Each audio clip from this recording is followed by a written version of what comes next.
Clemson was oh so close, but couldn't quite get it done when it really mattered last night. Cole, the Clemson Tigers, who we thought were that close from getting their top 25 ranking, their due that we've been saying for weeks that they needed to be in the top 25. They took an L last night to a team they absolutely could not afford to lose to, the Georgia Tech Yellow Jackets, who are sitting just under 500 as a team, Cole. If you wonder why Clemson isn't getting the love that everybody thinks they should, it's games like we saw last night. It's Wire to Wire with Dees and Nicole Bryson. We are live today in Boiling Springs. You call this area Springfield, right, Cole? It's on the border, right? For those who aren't from here, for those listening in Greenville, Anderson, wherever you may be, it's weird because it's like on the border of Boiling Springs, on the border of Spartanburg, Asheville Highway, right across from the new Mountain View Prep, right here on Asheville Highway. Yes, Springfield.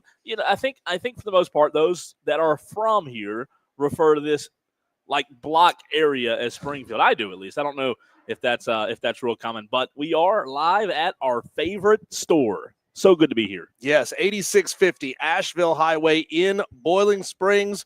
No matter how you guys want to identify over here, that's your business, not mine. Right. But we are at 8650 Asheville Highway in Boiling Springs. We've got all kinds of cool stuff for you to win. We got Fan Upstate T-shirts. We got some Furman gear to give away, some additional prizes on top of that. We want to see you here today before 6:30, Cole, because we're out for Furman basketball taking on the Western Carolina Catamounts. 6:30 airtime, 7 o'clock tip-off. The Furman Paladins lost a heartbreaker a couple of nights ago. They're trying to get themselves back into their winning ways, just as Clemson is going to have to do now against Duke on Saturday, because they took the L last night at home to Georgia Tech, 89-86, triple overtime thriller. They had multiple chances to put this game away, Cole, and they just couldn't do it. They couldn't hit the key shots when it really mattered the most. And it was the star of the team, Chase Hunter. It was the star who put up a lot of points last night. He deserves a tremendous amount of credit for what he was able to make happen on the court last night, Cole. But when you put the ball in his hands, when it really mattered, he was just finding iron time after time after time. It wasn't their best night shooting the basketball, as you mentioned. However, I would put more blame last night on Clemson defensively. Just for whatever reason, not able to, how like in football, to use a football illustration, you hear teams, or you hear people say about teams, that team was just not able to get off the field, right? Just not able to get off the field and get their offense back on. That's the way it felt last night for Clemson. They just defensively, they didn't give themselves a shot. No, I thought in regulation they had a shot to win it. It reminded me of the Memphis game earlier in the year, Diesel, that also went into overtime.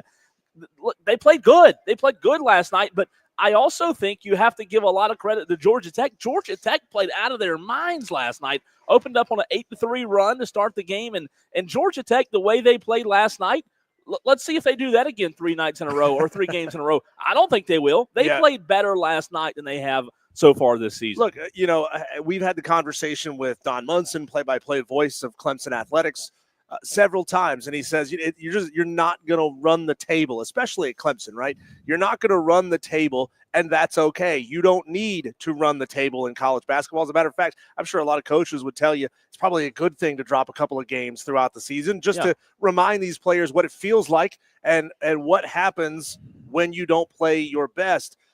Cole, I mean, this was a sub 500 Georgia Tech team that has talent on the court, but they shouldn't have been able to hang with Clemson. That outcome shouldn't have happened the way that it did. I look at what happened last night, what I saw in 3 different categories, Cole: the good, the bad, and the ugly. If you watch that game, text in 844-FAN phone, 844-326-3663. Yeah, God. I think that game ended at like just now. Yeah, 2 p.m. this afternoon.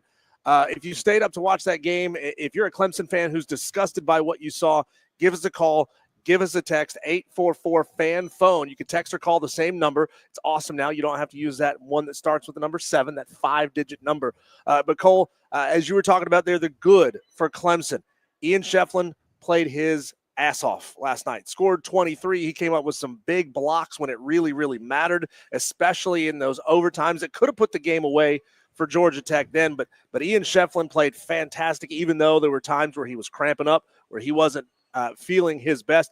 Chase Hunter, he scored 28 points. It's hard to really attack somebody who puts up 28 points in a game like that. But, I mean, come on. When it really matters, he couldn't get it done. Chauncey Wiggins was real good as well, 15 points. Clemson won the turnover battle by 13-15. I mean, it's a low turnover, relatively clean basketball game from both of these two teams. Coaches obviously would love to have their turnover, sub 10. But, hey, 13-15 when you're playing high-paced college basketball ain't bad. And my final good for you, Cole, was the atmosphere. Little John was absolutely packed last night. Clemson fans deserve credit for showing up for their team on a weeknight. Those are my three goods. Was there anything else that you saw that made you say that is something that they need to earmark, something they need to come back to and say, we need to try to replicate that? I thought they played good the whole game. I did. I thought they played good the entire game. They led with literally 0.9 seconds on the clock. And Duncan Powell hit a late shot right at the buzzer to send it overtime. And once it got in overtime, it was just kind of like a snowball effect. But I thought the whole game was good. Look, they didn't play the best defensively, but I thought the pace in which they played, I thought that, they played good enough to win the game. To your point about, the longevity of a season, you're going to have ebbs and flows during a game where you play really good and play, down to your competition, if you will, or maybe they just play really well. And again, that's where I go back to watching Georgia Tech last night. They played out of their minds. And yeah, they're a subpar team, but they played their best game of the season last night and took Clemson into triple overtime and beat them. And you got to give them a lot of credit. I felt like as a whole, though, Clemson played good enough to win the game. There were a few moments during the game. I remember like 2:09 to go, top of the key, Clemson turned the basketball over, and it was a free shot at a layup for Georgia Tech that got that game a little bit closer. And then, I believe it was Powell who took the long three, Diesel, at the end of the game, missed it way off, and then Clemson just broke down defensively in coverage and allowed Powell to get his own rebound and put up a shot, from the elbow or so, and it went in and forced overtime. I just felt like, just like the Memphis game, Clemson should have won that game in regulation. There was just a few things late in the game that tilted in the way of the Yellow Jackets. Well, and to that point, giving credit to Georgia Tech, I want to give special credit and recognition to Baye and Dongo. That guy was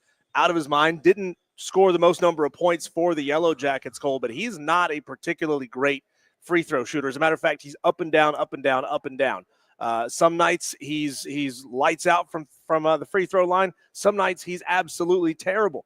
But last night he was hitting them when it mattered. He hit 60% is not great for a game. But he hit 6 out of 10, and all 6 that he hit, he absolutely had to have to give his team a chance to win that game. So when the pressure was high, Baye and Dongo from Georgia Tech was huge for the Yellow Jackets. Now let's look at the bad, Cole. The bad for Clemson. Foul trouble was a big problem for them. It's going to be a problem when you get into triple overtime for any team, except for Georgia Tech. They didn't find themselves in bad foul trouble. They were showing the charts of all the players that were fouling out of this game or where they were. Victor Locken fouled out with, I think, 3 minutes to go in the second half. And then you saw multiple Clemson players playing significant minutes down the stretch with 4 fouls. And at any one point, Cole, one of those guys goes out, it's over for you. You don't have a particularly deep bench that can score. So you get into that situation where your stars are fouling out, you're in trouble. So foul trouble was a big-time problem for them last night. I think for me, the two bads are two categories in which if you're Clemson, you lost last night, that you kind of felt like you not had to have, but if you want to win this game, especially with the longevity of it going to triple overtime, second chance points. I'll start there. Georgia Tech had 29 second chance points last night. Mm-hmm. You were not able to rebound the basketball efficiently. Second chance points and rebounds correlate in a huge way. Defensive rebounds and second chance points. 29 second chance points for Georgia Tech last night. Comparing that to you, Clemson, I'm talking to you, only 13 second chance points. So Georgia Tech did a much better job rebounding the basketball defensively. The second thing I would say, bench points. Clemson's bench, you mentioned Locken fouling out. Clemson's bench not getting a ton of production, but guess what? there's no surprise there. We've talked to several people throughout the course of the year who cover Clemson who have said this is not a deep team. This is not a team that's going to, have 15, 20, 22, maybe 23 off the bench on any given night. This is a team that's really going to have to get their production from their starting five. And last night, Georgia Tech had 19 bench points compared to your 10. So the two categories that I mentioned, second chance points and bench points, you can't lose both of those as badly. The margin there, losing them is okay. Sometimes you can still find a way to win a game when you lose those, but losing them in the margin of 29 to 13 in second chance points, and then bench points 19 to 10.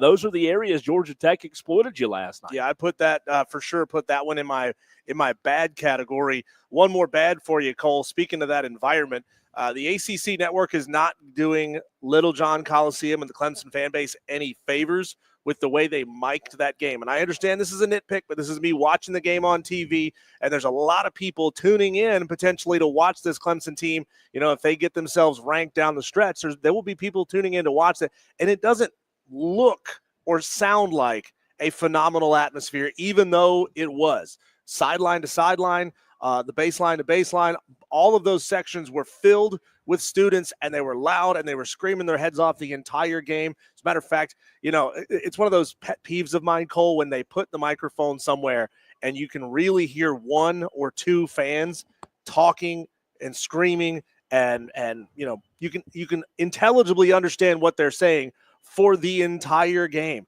Why would you not go and move that mic somewhere else so that you get just a better general ambiance? I get it. That's a nitpick, but it's one of those things that bugs me most. It to me makes it sound like a high school production, right? Like they didn't realize, oh, here's our mic placement. If it's not good, we can go move it, and we can make this thing sound better in the second half. They just didn't do that. So that's on the ACC network. And then I get into my ugly category, Cole. You already mentioned it, the incomprehensibly bad defensive rebounding from Clemson. Losing that margin 24-16. You said it, 29 second chance points for Georgia Tech. They lost the rebounding battle overall 56-46. But Cole, the real ugly for me, again, I understand that it's a little difficult to bag on a guy that put up 28 points for you last night. It was your leading scorer, but Chase Hunter had some bad shot selection at times. I think it was the end of the first overtime when Chase Hunter gets the ball inbounds with about 14 seconds to go, and he just stands there and burns clock, moves like 3 steps to his left, and tries to hit a shot from the top of the key. It just didn't seem like it was planned out very well, considering the fact that he had driven the lane and got into the paint 2 possessions in a row. And when you get late in games like that, referees get a little whistle happy. Why are you not driving, trying to make the shot and then get the foul? Even if you miss the shot, you still get foul shots, and you have a chance to put your team ahead with less than 5 seconds to go. It's one of those decisions that I just don't understand. A three-pointer is a far lower percentage shot than driving the lane and then getting to the free throw line. For me, the ugly is very simple. It's the style in which Brad Brownell has orchestrated this team. You don't have the style of play and the personnel to go 3 overtimes with a team who's really hot that night, who's shooting the basketball well, whose leading scorer in Nathan George has 28 points. You don't have the depth. You don't have the style of play. We talked to Don Munson about this a couple of weeks ago. This is not how Clemson's basketball team is built.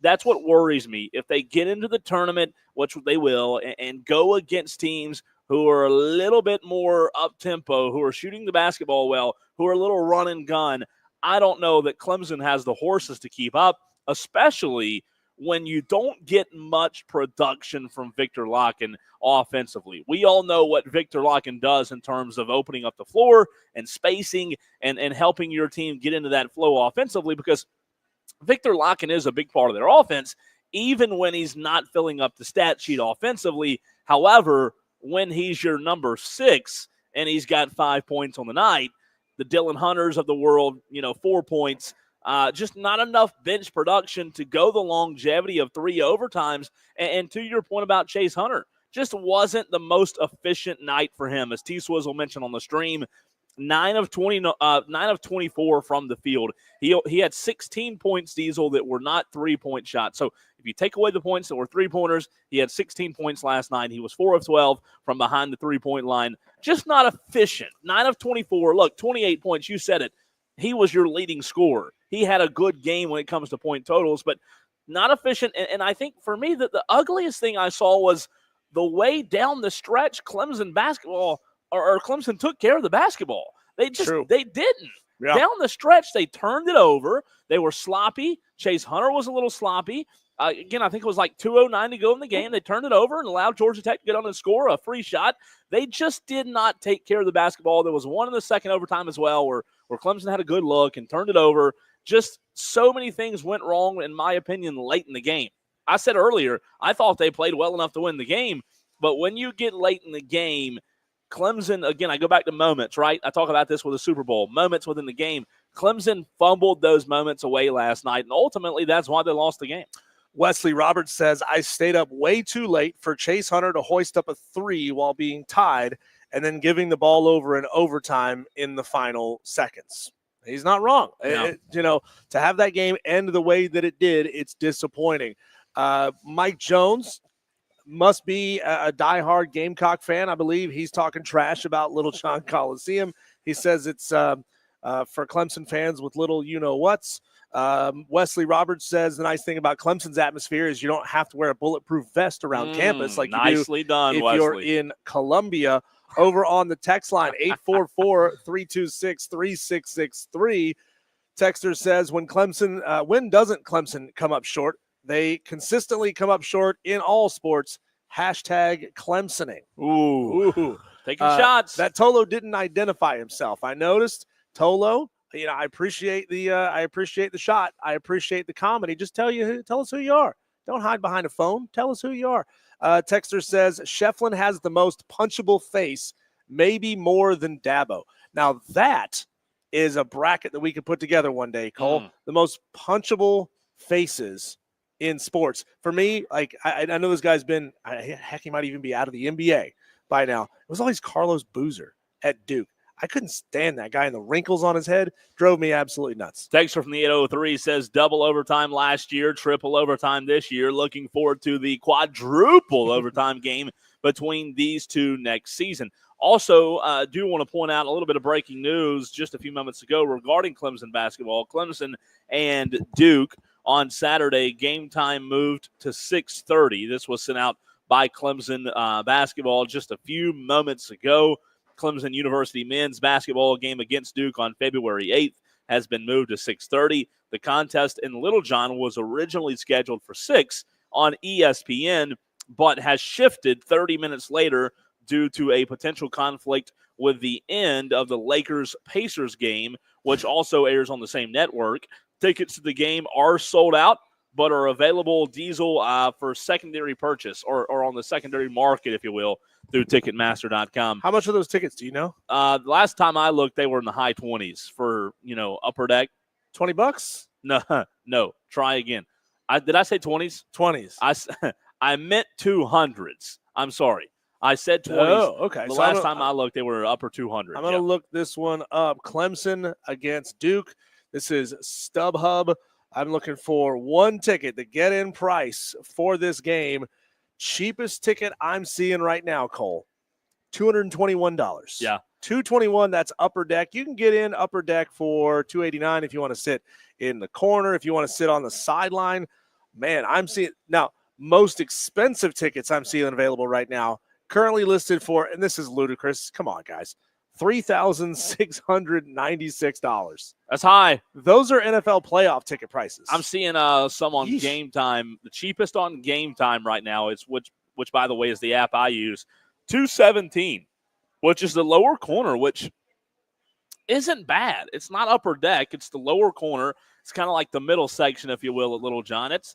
I know, $217 is a lot of money, but to go see the future first-round pick, I mean, that's why they're high. It's Duke. It's Cooper Flagg coming to town. We all know why that ticket price is the way it is, but it should be a lot of fun Saturday. Now, a tough situation from the conversation that you and I had yesterday about what next Monday's AP poll would look like if Clemson beat Georgia Tech and then lost to Duke.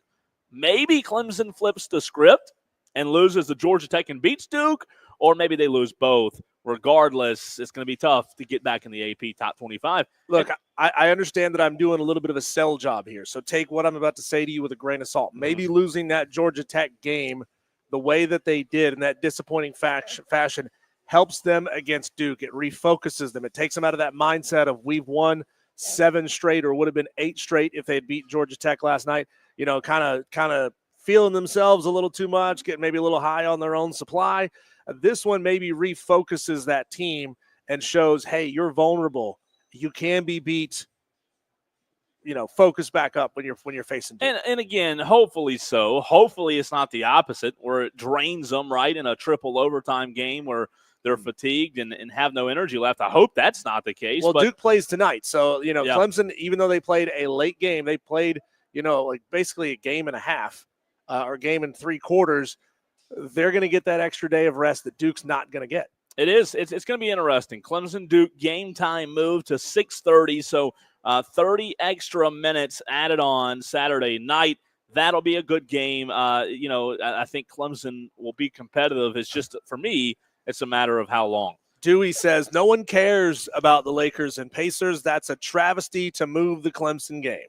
Dewey, where's your daily Dewey at? By the way, phone equal lines. Opportunity, though. Dewey, you know, That's trash true. talks everybody, basically. 844-FAN phone is the way you can get in touch with the show. You can call that number. You can text that number. It's 844-326-3663. We will go to the big game, the Super Bowl, in the next segment.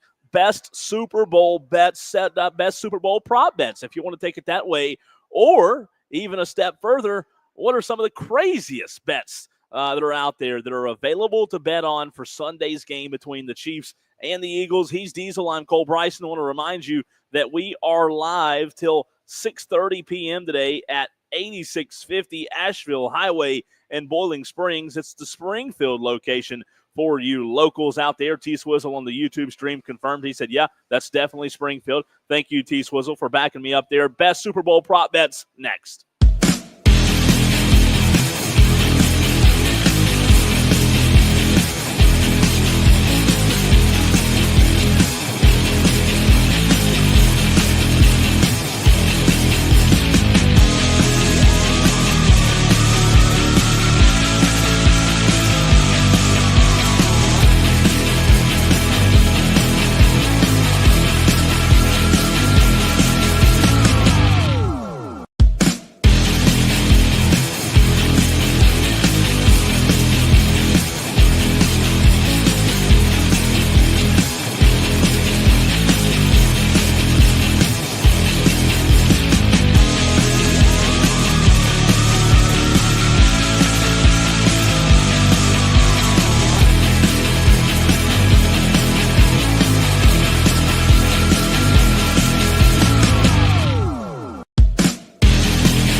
So it's so fun and intriguing seeing some of the things that you can bet on when it comes to Sunday's game, the temperature at coin toss, the halftime show. We'll get into all of that. I want to let you know that we are live at Ingles. I'm Cole Bryson. He is Diesel. We're at 8650 Asheville Highway in Boiling Springs. It is the Springfield location. So good to be with you on this Wednesday afternoon. Before we get into that, I want to let you Tolos know that you have a chance to win $20,000 cash. It's the Slam Dunk in Vegas with the Fan Upstate.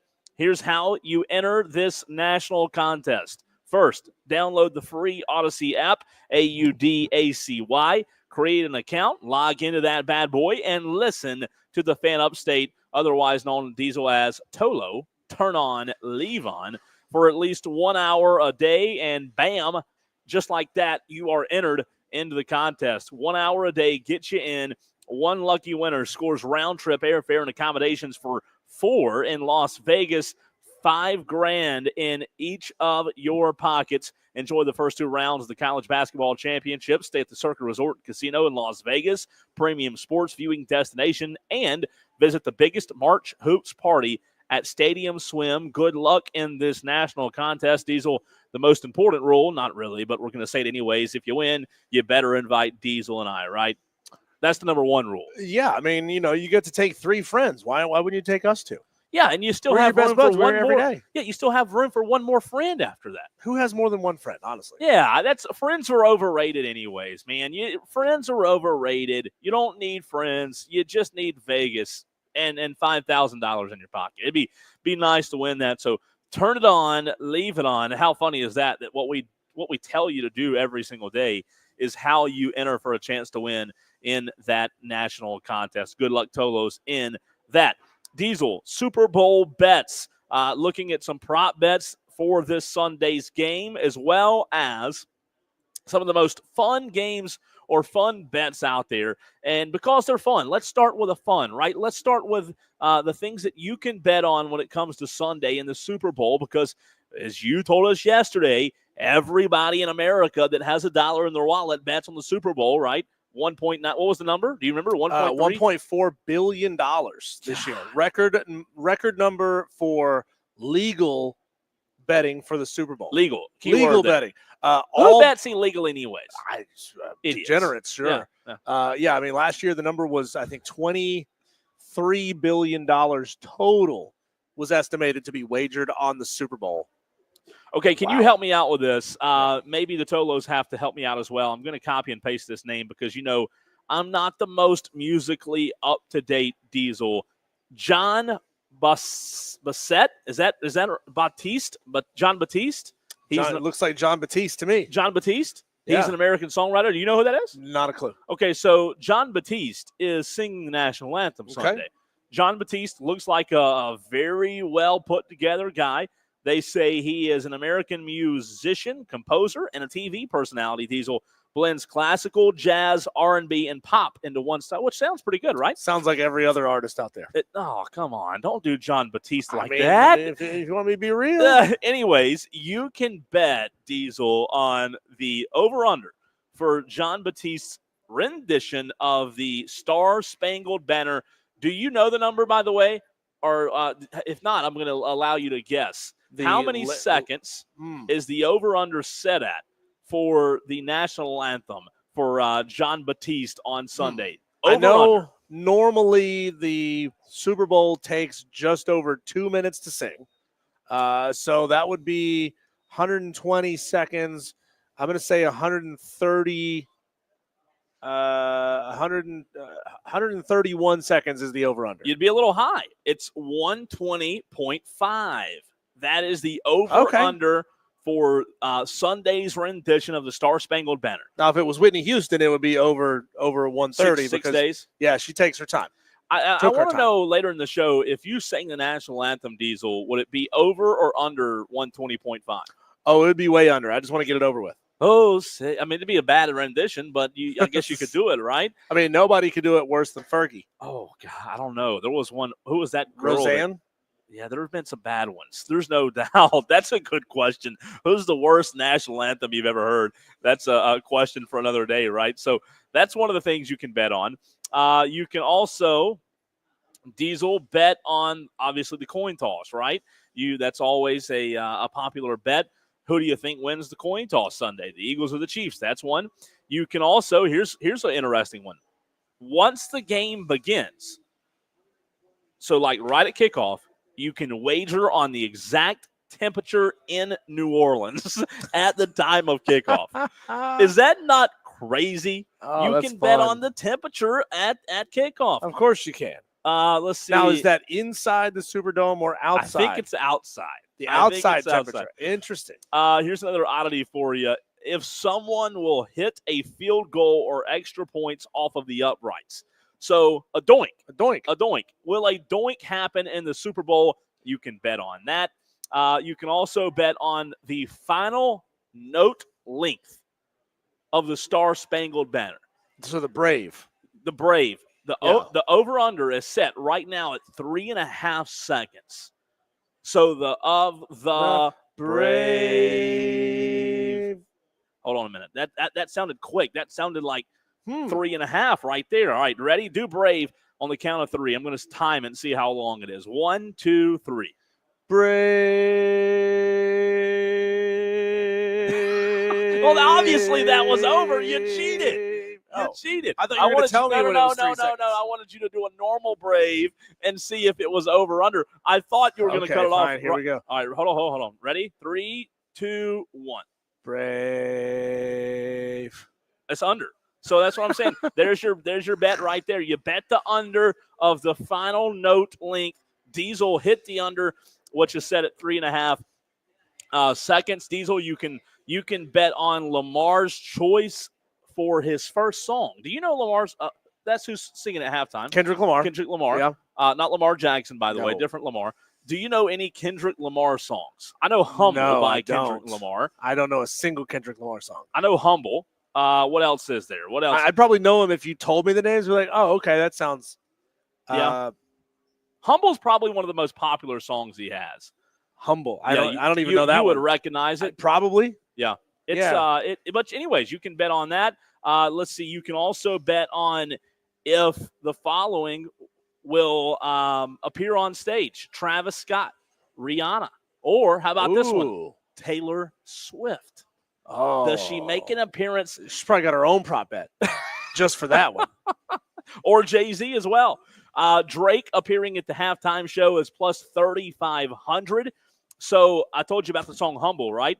If Kendrick, right now, Kendrick Lamar's first song in the halftime show, Humble, is set at the best odds, plus 160. So Vegas believes Humble will be the first song on Sunday, or at least has a good chance to be. Total number of songs. Oh, here's a good one.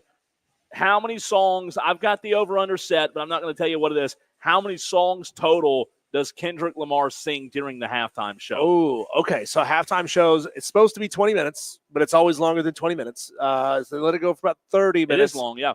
I'm going to say that in that time span, because sometimes they do like shortened medleys, right? They don't actually do the full-length song. That's a good point. I'm going to say the over-under, I would set that at 5.5. 10.5. What? 10.5 is where it's set. 10.5? Yeah. It's set at 10.5. So well, I guess pop songs are already short. So then if you shorten them down even more, you're blasting them. You know, there was a radio station once called that tried to instead of playing full-length songs, they were just shortening them down to the hooks. So just the chorus, and then they would boom go on to the next one. It's radio for ADHD generation. And I think a lot of that is probably true in the Super Bowl halftime show as well. Like they're not going to sing the full song every time. How about for you Swifties out there? Any Swifties in the upstate, Artolo's daughters or wives maybe, right? Will Travis Kelce propose to Taylor Swift after the game, Diesel? If you said yes, the odds would be plus 750. If you said no, the odds would be minus 1,500. So the Vegas favorite is the no, right? It's Travis Kelce not proposing to Taylor Swift. Let's see. Here's an interesting one. Jason Kelsey Diesel, the brother of Travis Kelsey, right? He will be in attendance probably in the same box as Taylor Swift. Jason Kelsey's outfit, neutral, plus 164, supporting Philly, minus 146, or supporting Kansas City, plus 430. The favorite is Philly. Does it have to have a logo of the team on it, or can it be the color of? So if he was just wearing a plain green jumpsuit, because he's been known to wear just like that plain green jumpsuit. I think that would count, wouldn't it? Like you're wearing green at this. I think it would. I think it would count. I don't know, how they classify it. What color Gatorade? Here we go. One more for you. I know we hadn't had many actual prop bets, but these are more fun anyways, right? What color Gatorade for the Super Bowl Diesel will be poured on the winning team's head coach? Ooh. I'm going to do a little game here. Don't look. Do you know the answer yet, by the way, of which the favorite is? I'm going to guess and say the favorite is yellow. Okay, Tolos, 30 seconds. What do you think the favorite color is? 844-FAN phone, 844-326-3663. Favored by Vegas, which means whenever the game's over, whoever wins the game, the head coach will have Gatorade dumped on them, right, as they always do. Vegas has blank as the color that's favored at plus 210, Diesel. So plus 210, which is pretty good odds. 210. If you bet 100, you get 210 in return. Anytime you're betting plus number, it's a good bet there. Let's see on the text line if we've gotten any or on the stream on any suggestions yet. I'll give you a few more seconds. Did you say yellow? I did say yellow. Texter says Duke's mayonnaise. I don't think that is one of the choices. It would be funny, though. What if they did throw a curveball and dump mayonnaise on the winning coach? All right, the favorite Diesel is purple. Purple is favored.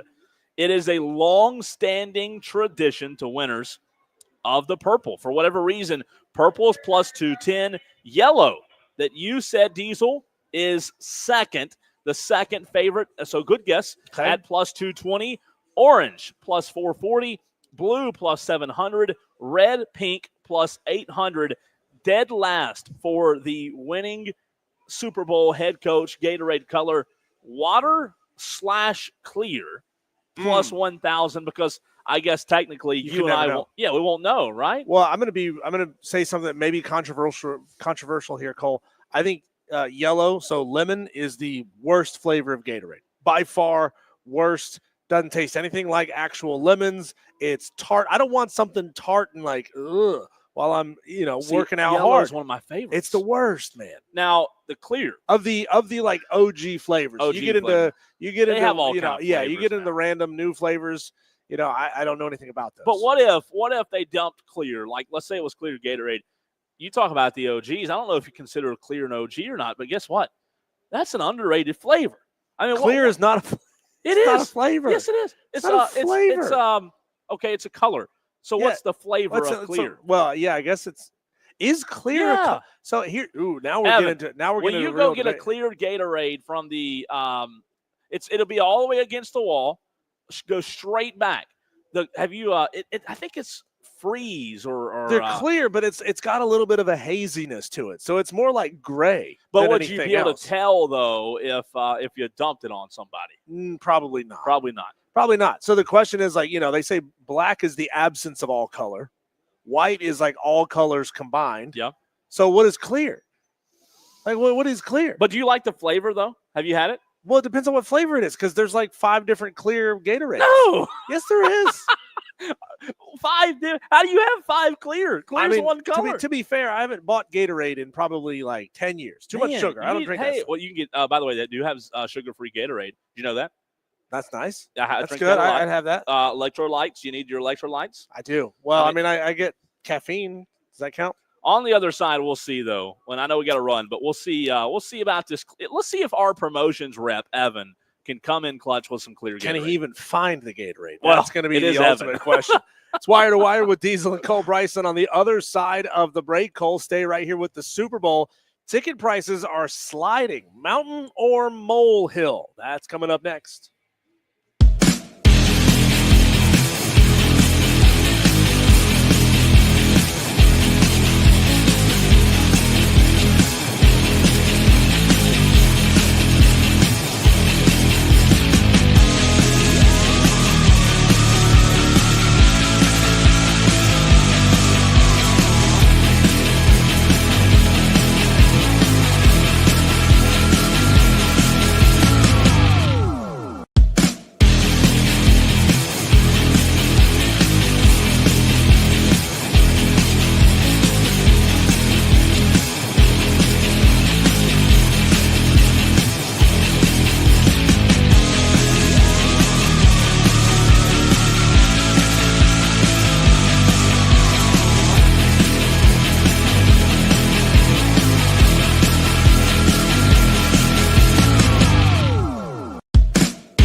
Here, give me that thing, Evan. 844 Fan Phone. This is Wire to Wire with Cole, Bryson, and Diesel on the Fan Upstate. We are locked in a debate right now about what color this thing that's sitting right here is, okay? So we can all agree that water is clear. You know why? Because you can see through it. That ain't clear. Now, sorry, that's what you call it. No, clear Gatorade. No, there's a very distinct difference between these two colors visible on the stream right now. Water is clear. This Gatorade, what flavor was this again? Glacier cherry. Sounds good. You know it's not. You know it's not a good drink if you have to like hold the bottle a certain way just to be able to read the label. This Glacier cherry, that's white. That's white Gatorade. So look at it. Compare it to my shirt side by side. It's the same color as my shirt. Everybody says clear Gatorade. It's not clear Gatorade. It's white Gatorade. You are throwing a lot of strays toward Gatorade today. I mean, the sugar. No offense. I mean, if they want to be sponsors of Wire to Wire with Diesel and Cole Bryson, we'll cut you a deal. Speaking of cutting a deal, Cole, if you're looking to get into the Super Bowl, this is a good year to do it because ticket prices are sliding in a way that you and I are going to feel it and actually be able to afford to go to the Super Bowl. But for the first time, Cole, since Super Bowl 53, and we're on Super Bowl 59, or LIX as they're calling it. Yeah, I don't know what that means. The early week get-in price for the cheapest available ticket could fall below $4,000. For the first time in 6 years, the get-in price being below $4,000. That's that. Again, I don't want to use the word cheap because $4,000 isn't cheap, but it is kind of surprising. I'm going to look on my Game Time app. Game Time, the cheapest one there is also around the same Diesel. Yeah. Oh, whoa. I was wrong. Are you ready for this? Okay, so just so you know, Game Time is a repurposed site, right? They get their tickets. It's cheaper than your normal one. One ticket to the Super Bowl, Diesel. Are you ready? $2,961. Look at that right there. Look at that view too. That's actually not bad. Not bad. That's not bad at all. Not bad. So you know, you can find the repurposed stuff. That might be from somebody who, you know, really doesn't need the money and just said, screw it, I want to get rid of it, or had one too many. But what I don't like about the Super Bowl is it's not loud like an AFC championship in Buffalo. No, it's a very neutered environment. Yeah. They call it, they should rechange the name and call it the Neuter Bowl. Instead of the Super Bowl. Wow, what a ring that has to it. So as of late afternoon yesterday, Cole, a foursome of Upper Bowl tickets were available for $4,100 each. Wow. And this is a 35% drop-off since last year. 35% drop-off. So this is not good, Cole. It's not good for the Super Bowl if fans are looking and saying, you know what, nah, I'm not going to go. So the question is why? Whoa. I disagree. I think it's great. It's great for us. It's great for fans who may want to go. But, I mean, it's not great for the every fan because, Cole, like, you're still not going to drop, you know, $4,000 as opposed to $4,500. It's just a rich person who's going to get a discount. I'll tell you this. I never knew until I just looked that you could get a ticket for $2,900. It would not be a smart move by any stretch, but I would pay that. So the question is why is the ticket prices coming down? Are people just tired of the Chiefs? Maybe. Is it that the Chiefs fans have had to buy expensive Super Bowl tickets multiple years in a row, and they're saying, I've had the experience, I'm not going back? But if you had the money, let me ask you this. If you had the money, a $2,900 ticket to go to the Super Bowl, like if you had the money. Well, and you still have to get a hotel room. Or a flight, which is going to be very expensive. Yeah. So that's another concern that this article that I found is citing. And Cole, I'm sure there's a few people who are just saying, you know what, I don't know that New Orleans is safe. Yeah. They just had that terror attack with the truck that drove down Bourbon Street and killed a few people back on January 1st. It's barely been a month. There might be some people saying, you know what, I don't want to put myself in that situation. Good point. Coming up next, the round begins. The bracket begins, if you will. Are we doing round of 16 only today, Diesel? We're doing round of 16 today. That's 8 matchups, I believe. Round of 16. We got the best candidates in yesterday for best Super Bowl appetizers, main course, sides, and desserts. You tell those we need your participation next at 844-FAN phone, 844-326-3663. The bracket begins next.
which means there's a good chance we're broadcasting live from Ingles as we do every other Wednesday.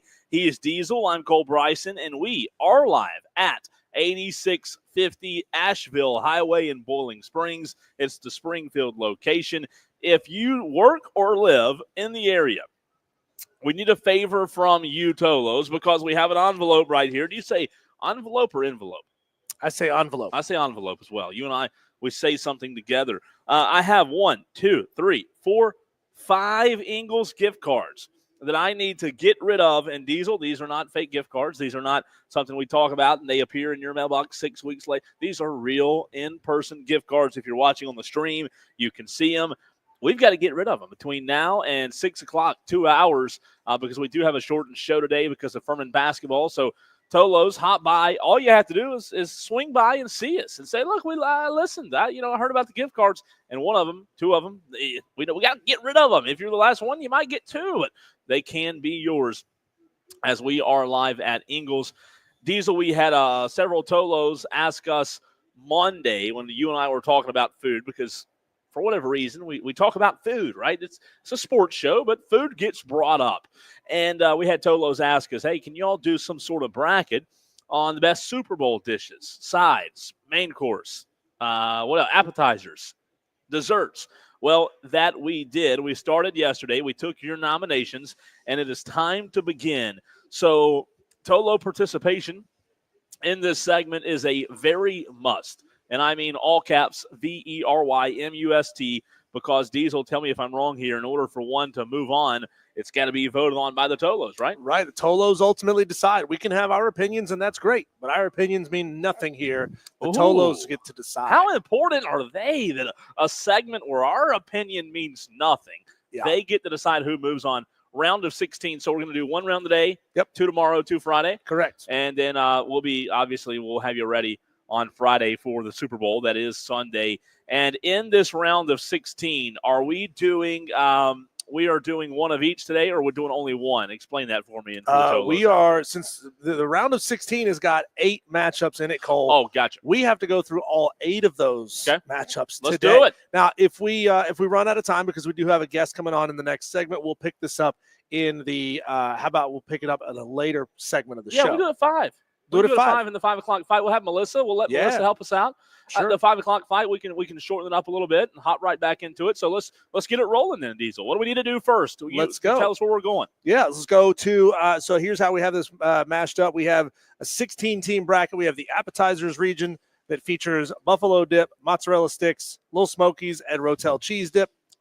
In the desserts region, we have Oreo pie versus cherry cheesecake and cookie cake versus banana pudding. It's going to be a tough one. In the main dish region, we got wings versus brats and ribs versus burgers and sliders. Ooh.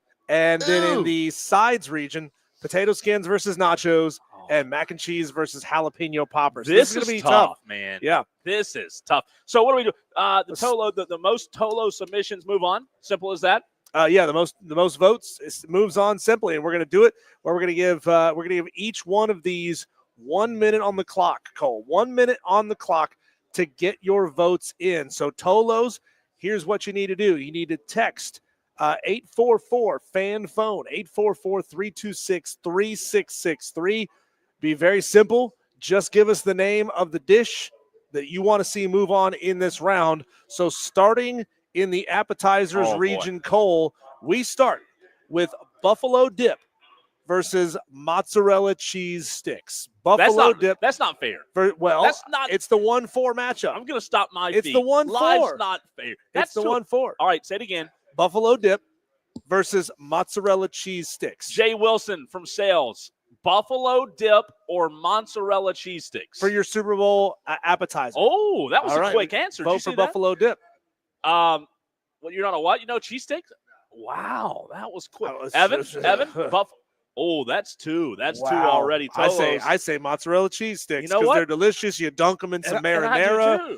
I did too. I like to get my own so that I can double dip. Okay, it's not double dipping if it's your private dip. But you know what? Even if you and I are sharing marinara dip, like I know I'm little bit of a germ freak. I have Lysol and wipes and stuff. Are you saying you'd share your dip with me? Yeah, I don't care if you double dip. I probably had a lot worse. I mean, what is double dip? That might be the nicest thing you've ever said well, to me. You're welcome. You're welcome. Write it down. Tolo Steve said, my mouth is watering just you guys mentioning the food. If you're really smart, what you should do is vote, come by the Ingles at Springfield location in Bowling Springs, Nashville Highway, get an Ingles gift card, and then go put it toward your Super Bowl app. That's how you really do this, Diesel. You get it. There's 2 votes right there for mozzarella cheese sticks. How about that? Are we counting Jay's? Are those coming in on the street? Yeah, of course. They're Tolos too. Okay. All right. They're Tolos too. T Swizzle, hang on a minute on your entry there first. You got to wait. T Swizzle says depends on who's cooking the buffalo dip. See, now you're asking too many questions. T Swizzle, just say it. Come on. Buffalo dip or mozzarella cheese sticks. Make a decision. Stop. Diesel Wesley complications asked if you can vote on the stream as well. Sure, why not? Okay. And we're just gonna have to go by feeling, okay? Because we're not actually writing all this down. Kane says Buffalo on the stream, so I'm just looking Buffalo. I've got 3 mozzarella cheese sticks and one, mine, 3, 2 on the 4. stream. Wesley Roberts going mozzarella cheese sticks. JD votes Buffalo, so we got 1. Bam. We got to call it. I think Buffalo. I got 7. For what? Do I have 7? Well, hey, hang on. Let me count this again because I don't want to be wrong here. For cheese sticks? For cheese sticks. 1, 2, 3, 4, 5.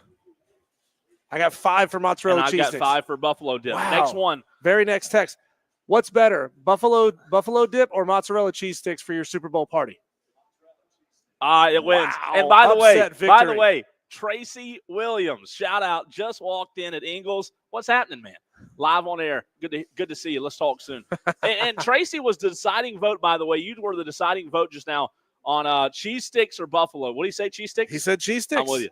Wow, cheese sticks have advanced. Eric Hines was too late, by the way. That might be the upset of the day. That was the best decider ever. Right there, somebody I knew. You called him out. I mean, it's perfect. So cheese sticks win. But that was close. Is that the mayor of Springfield? No, but he could be. Tracy's the best. Shout out to Tracy. All right. Tracy. All right. Well, hey, Tolos, that's what happens, man. You got to go. You got to get in. You got to vote. That was vote strong. Like, look at the last few texts.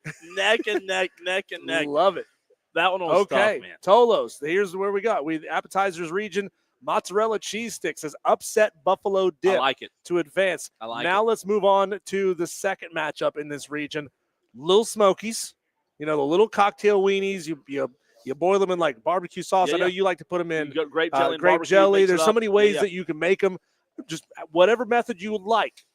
But the Little Smokies versus the cheesy Rotel dip. Oh my! So it can have. Some people like to put ground up hamburger in it. Yeah. Some people like to put sausage in it. The clock is started. However it is you want to define your Rotel cheese dip versus Little Smokies and go. Jay, Evan, Rotel cheese dip versus Little Smokies. Jay from Sells says Rotel. Okay. Evan from Little Smokies. So all right, I'm counting the Rotel cheese dip. You count the Little Smokies, and we'll go from here. We got 1 minute on the clock. 844 fan Time's ticking right now. 844-326-3663. Did you say I was counting weenies? Yeah, you're counting weenies. I'm counting cheese dip. I got cheese dip there. This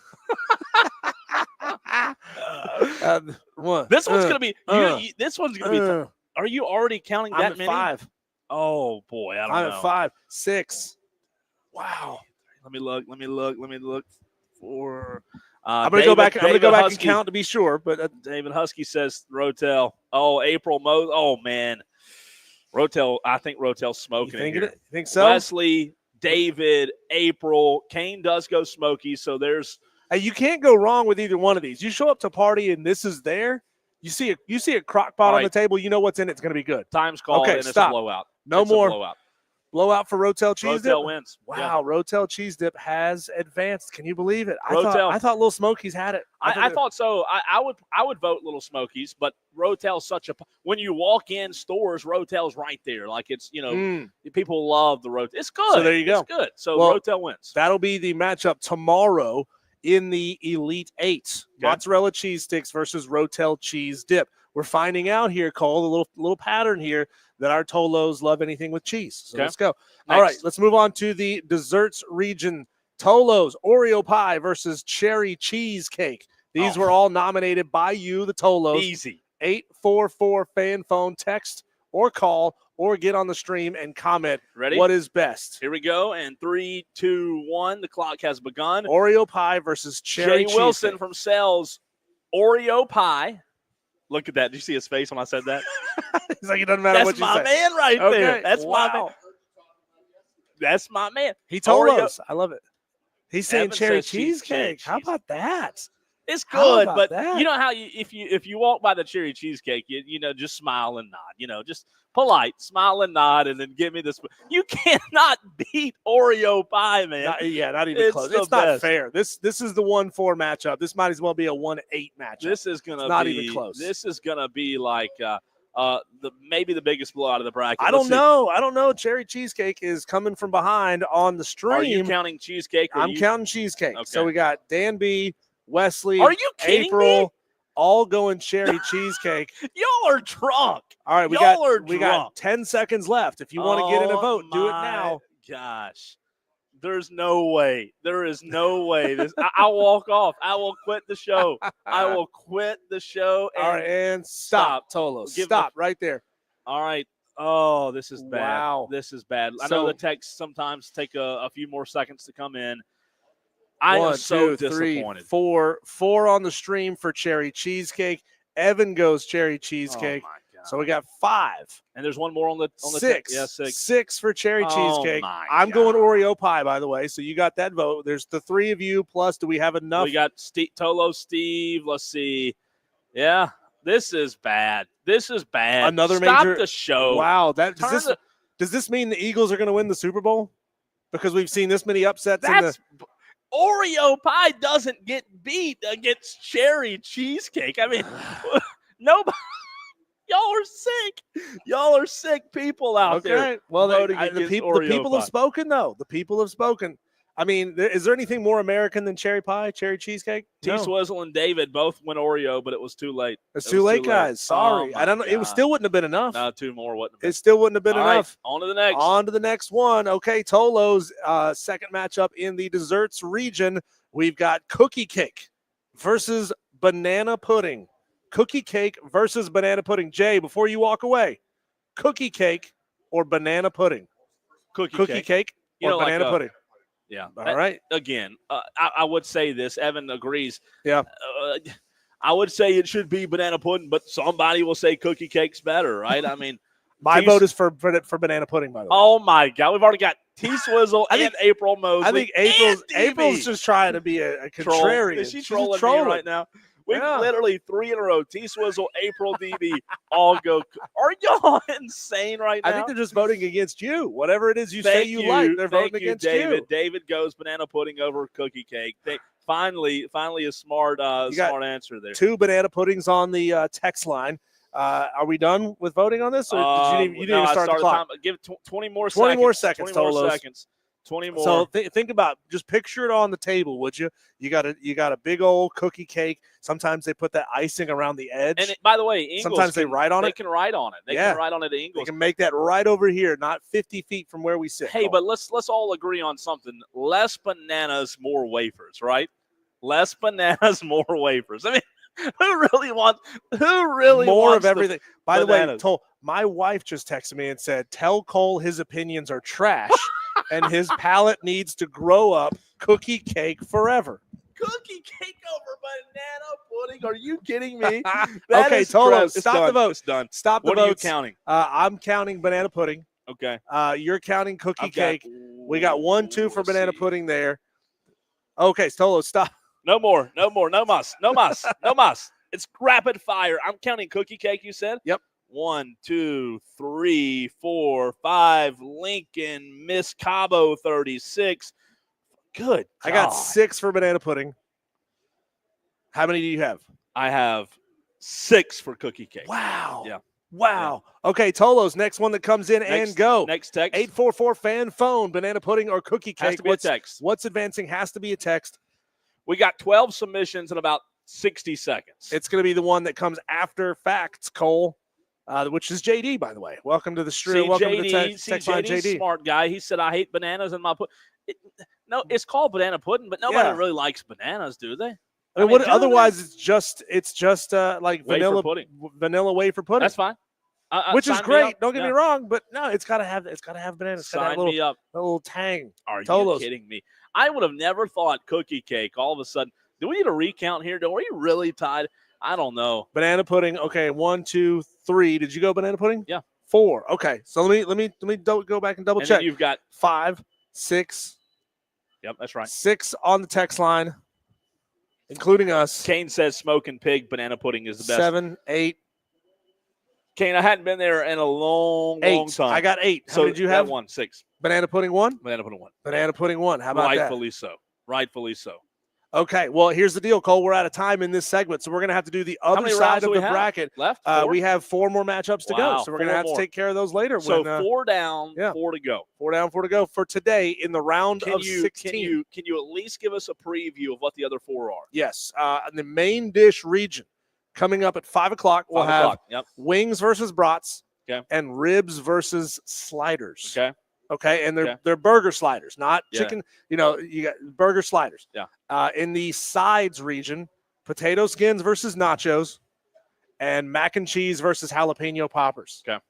Coming up at 5. Yeah, it's coming up at 5. When we come back, Cole, on the other side of the break, we're going to be joined by a fantastic guest, Robert Linehan, regulatory writer and editor for SportRadar.com, talking all things betting and the Super Bowl. That's next.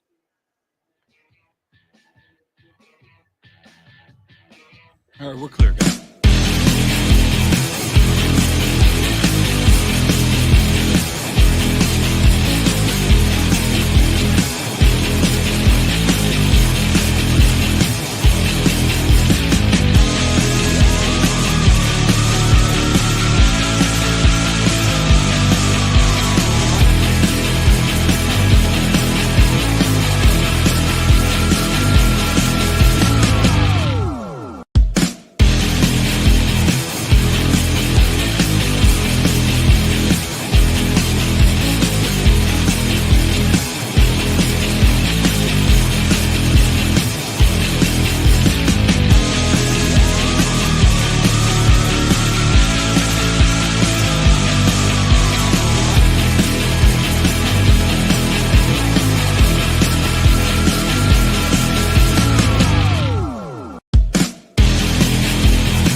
at 844-FAN phone. This is Wire to Wire with Diesel and Cole Bryson on the Fan Upstate.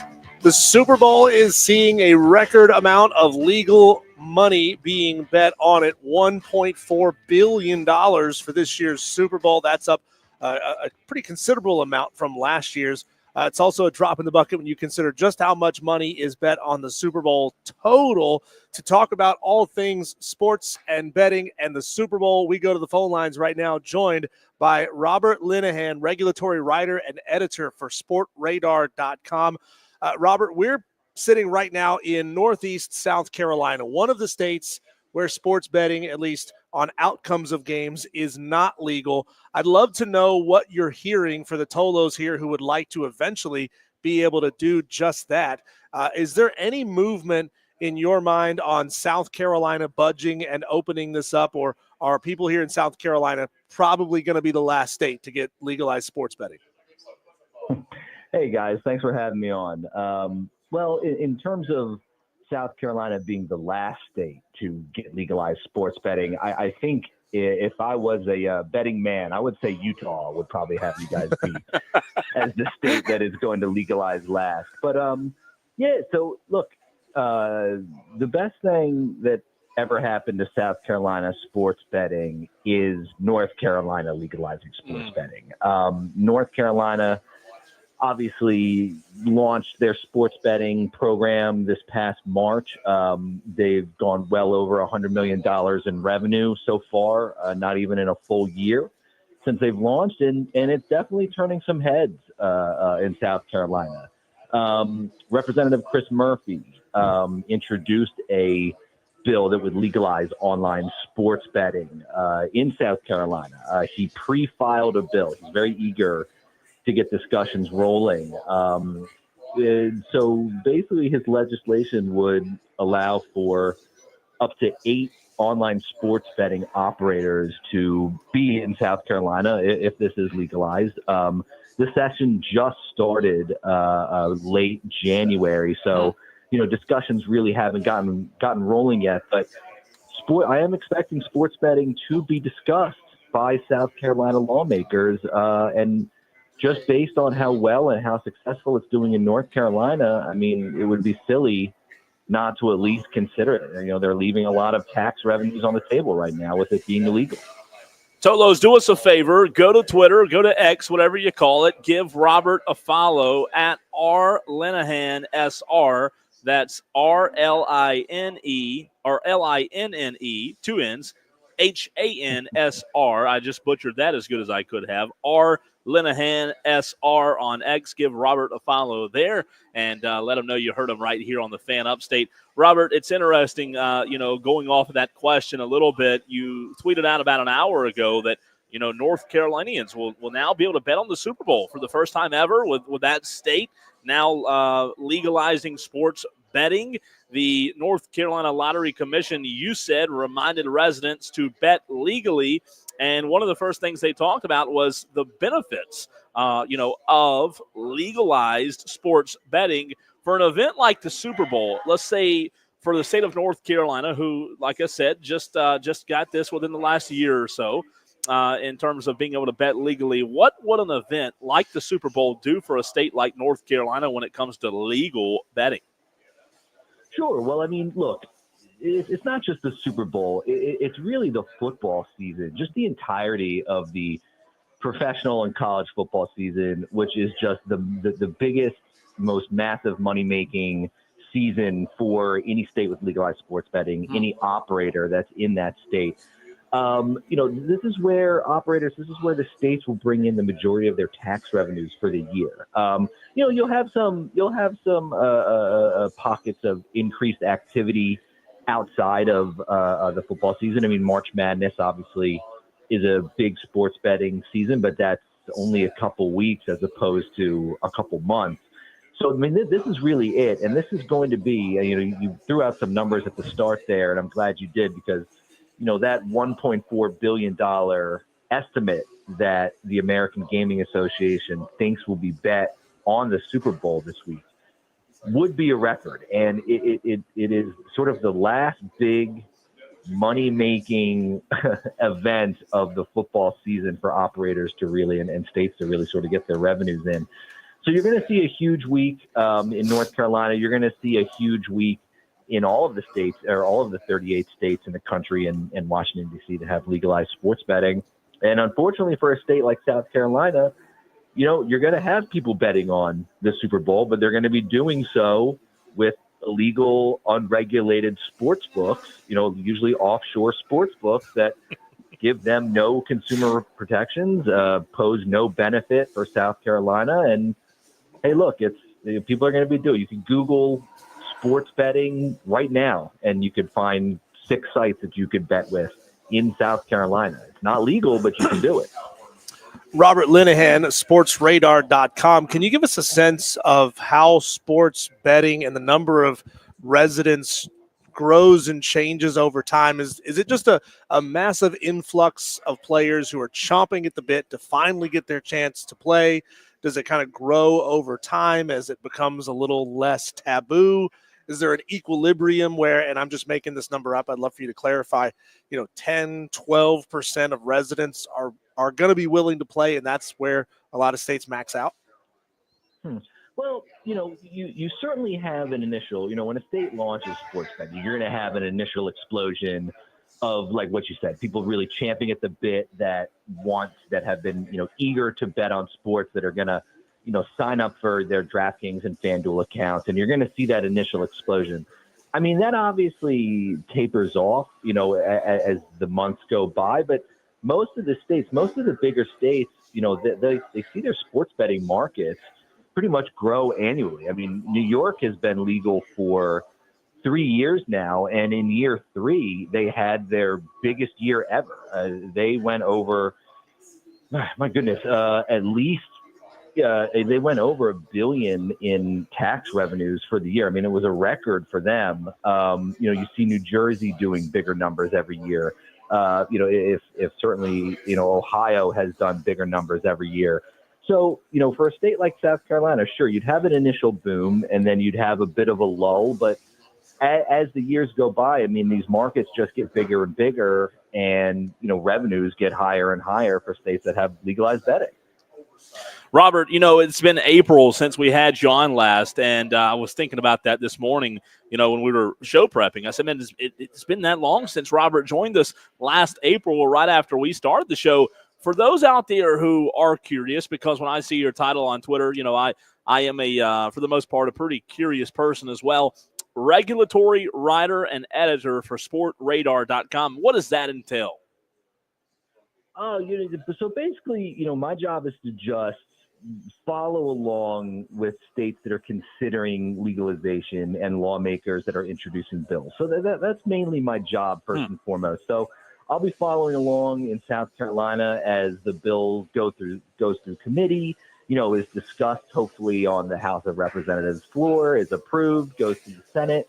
I'll follow that bill and the legalization journey for each state. But then, I follow the market as a whole. So right now there's a lot of iGaming bills that are up that, states could be potentially legalizing iGaming yet, which is online casino games on your phone. I'm sure you guys and your listeners are well aware that some companies like Robinhood and Kalshi and Crypto.com are jumping into something called sport event trading, which is basically almost the same thing as sports betting, but they're selling shares of a team to, for example, they're selling shares of the Eagles to win the Super Bowl. It's sort of almost day trading for the Super Bowl champion, or for who's going to win, the March Madness tournament. So there's a lot of questions sort of around the legality of that market. Obviously, the sports betting operators aren't too happy that they're sort of muscling in there. It's just basically covering the industry as a whole, and hopefully covering this year, South Carolina finally pushing a bill past the finish line here. Robert, can you give us a sense how over time the legal side of sports betting it wants to try to break in and chip away at the market share of the illegal side of sports betting? We were talking about the numbers earlier, $1.4 billion bet this year legally. Well, the AGA, estimates $23 billion are bet just on the Super Bowl every year, which represents just a little over 6%. Over time, do people like to try to go legit with their sports betting? Have you guys seen that in the past? And how are they trying to get that market share? Well, yeah, I mean, the legal operators in the U.S., so how they're trying to sort of muscle and I don't want to say muscle because we are talking about, these are unlike, something like Bovada or MyBookie or US Bet. These are unlicensed operators that are usually based offshore that don't pay taxes, aren't regulated whatsoever by the states where their users are living in and playing in. And, operators certainly want states and want jurisdictions to sort of crack down on them. And you've seen that, especially over the last 6 months, where it seems like every other week a new gaming commission is sending, Bovada a cease and desist notice, and Bovada has been putting states on its restricted list left and right. You're starting to see that now with other sites too, like MyBookie or US Bet, where Michigan and Florida have both sent out cease and desist notices. So you're seeing a lot of legal action being taken against these books, where in years past they haven't done so. And, that's just mainly they want people to play through these legal channels. They want to give users and customers sort of the consumer protections that, these offshore books don't give them. I mean, look, how many, certainly I'm sure many of your listeners have heard stories or maybe have experienced difficulties where, they've tried to withdraw funds from some of these operators, these illegal operators, and, they can't do it for whatever reason. And who are you going to complain to if you can't withdraw your money from Bovada? No regulators going to say, oh yeah, I'll help you guys out. It's your job to know that it's an illegal operator, and hey, buyer beware. But that's just a few ways that they're trying to sort of get these illegal operators out of the country, and it seems to be that they're more going through the legal channels to do that now. Robert, what is your take on an interesting story that broke earlier this week? And what do you know in depth on the MLB upholding a decision to fire umpire Pat Hoberg after it was revealed that he shared a sports betting account with a friend who bet on baseball? We've heard the Shohei news, almost a year ago now, and now we're seeing an umpire involved in that. I don't have too much an opinion. My only opinion on that is just that you have to have some common sense when you're doing, especially if you're an MLB umpire. You can't be proxy, or you can't be proxy betting for somebody else, or sharing your account with somebody else that is in turn betting on baseball. I mean, that in itself is shocking that he would have let his friend. I mean, I don't care how good of a friend you are. I would, if you're an MLB umpire, you can't let somebody. One, it's going to turn some heads, which it did if you register a sports betting account, because you have to use your name, you have to use your ID. I mean, this was flagged almost immediately. And then if the person that's using it is betting on baseball, I mean, you have to know you're going to get caught. I mean, you're seeing, these companies, they monitor everything, and everything's being reported to the leagues if something looks fishy. And then on the flip side too, Hoberg, this is the umpire, is Pat Hoberg, obviously.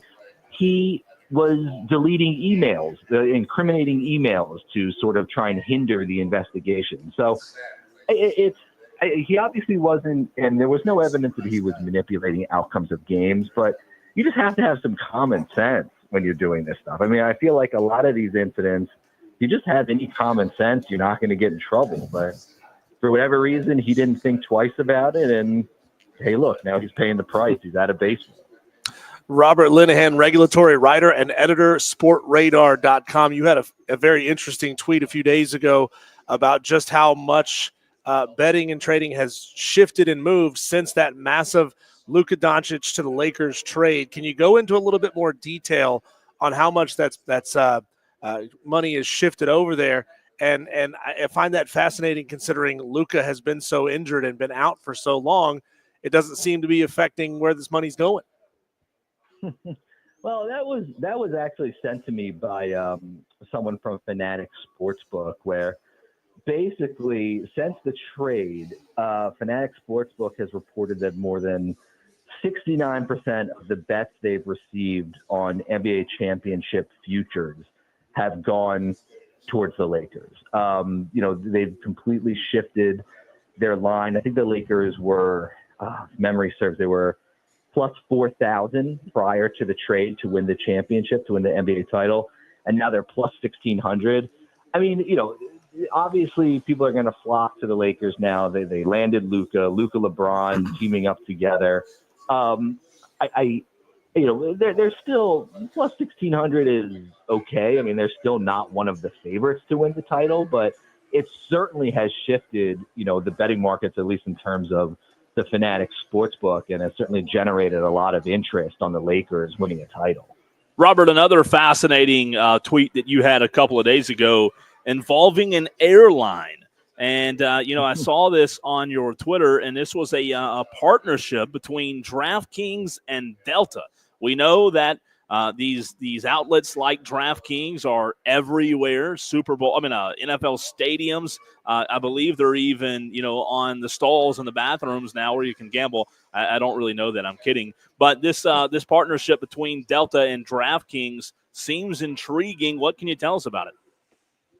Sure. I mean, so this broke, this news, this partnership broke about a month ago, where at a conference, the Delta president basically just sort of offhandedly remarked that Delta and DraftKings had entered into a partnership together and would be offering in-flight entertainment. Didn't give any details on what it would be. Didn't really say exactly what that would entail. So, I mean, everyone pretty much went crazy and were saying, are they going to be offering, are you going to be able to bet when you're taking Delta somewhere? If you're taking Delta Delta flight out of a state that has legalized sports betting, are you going to be able to bet while you're on the flight? Is that going to be cut off when you're flying over a state that doesn't have legal sports betting? There was a lot of think pieces on that. A lot of, people writing stories about whether this is legal or not. And then this week, a press release went out about the partnership. And just in one of the footnotes, it wasn't even in the main body of the release, but in just a footnote, it said that the Delta DraftKings partnership does not include any kind of gaming using real money or miles. So it was just, it's all ado about nothing. Like it's probably just going to be a silly game or maybe some DraftKings branding on in-flight, the seat back entertainment center, things like that. So it's not going to be anything where you're betting real money or playing games for real money on these flights. But it certainly, for a few weeks, everyone really was speculating as to what this could be, and then it just ended up being a big nothing. So, Robert, can you give us the latest on this Terry Rozier investigation? That one hits, close to home for us because we're only about an hour and a half to 2 hours away from Charlotte. It's really fascinating to see this happening right here in our own backyards. You hear the stories of college players who are influenced by their prop betting, and it leads to potential point shaving scandals. Can you tell us where that investigation stands right now? Sure. So, basically what happened was the NBA flagged or sportsbook operators flagged a game last year when Terry Rozier was playing for the Charlotte Hornets. And it was a March 23rd game. He played less than 10 minutes and left with what was described as a foot injury. He had averaged 35 games that season. He didn't play another game for the Hornets. And sports betting operators flagged that game due to some odd sports betting patterns that came out on that. likely it was, several large bets on some unders for Terry Rozier that sort of triggered that investigation. The NBA investigated. They found that there was nothing fishy that went on, but it was found that some of the members of the sports betting ring that had pressured the Raptors backup center Jonte Porter into manipulating some of his performances in the game had bet on the unders for Rozier, which triggered a federal investigation by the U.S. Attorney's Office for the Eastern District of New York. So that's ongoing right now. It has to be said that Rozier has not been charged with any wrongdoing so far. There's nothing has come out that showed that, his injury was not legitimate, but this is something that's being investigated. And, if anyone's familiar with the Jonte Porter incident where he did take himself out of games willingly by faking injuries and telling people in this illegal sports betting ring that he would do so, these incidents and these investigations have to be taken seriously now. And, especially with someone like Terry Rozier, who, he's not Jonte Porter. Jonte Porter was a G League, very deep end of the NBA bench kind of guy, and Terry Rozier is a little more in the spotlight than Jonte Porter was. So, yeah, I mean, this is sort of the new world we live in, where you're going to be seeing these investigations for players that may be doing something fishy. But again, have to say Rozier has not been charged, or no evidence has come out yet that he did anything wrong of any sort. But it is an investigation, and we'll see what happens when more information comes out there. Robert, fantastic stuff, man. I really appreciate you hopping on with us. Very, very informative.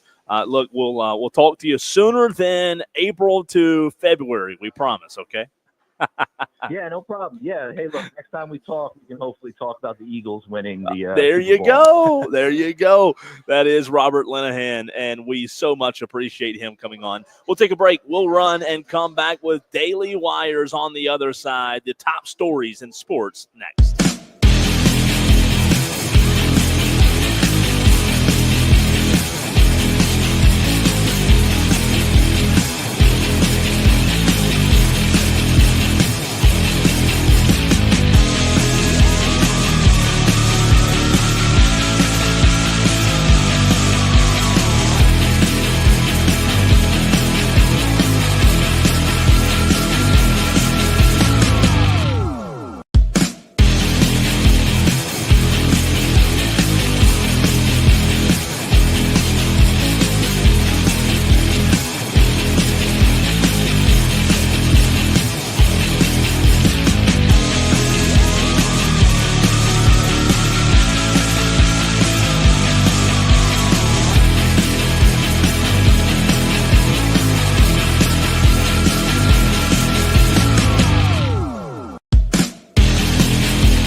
That's 844-FAN-PHONE. This is Wire to Wire with Cole, Bryson, and Diesel on the Fan Upstate. It's the top headlines in sports. On this show, we call them the Daily Wires. It's the daily buzz of what's happening in the sports world. A little local flavor for you. WSPA 7 reporting that Spartanburg's spring fling has been canceled and will not return per city officials. I saw that yesterday. Grew up going to that. It has kind of died off a little bit as of late, but no more spring fling. So you cannot fling this spring in the Berg. Sorry about that, Tolos. Also in the sports world, President Donald Trump will sign an executive order Wednesday designed to prevent people who were assigned male at birth from participating in women's or girls' sporting events.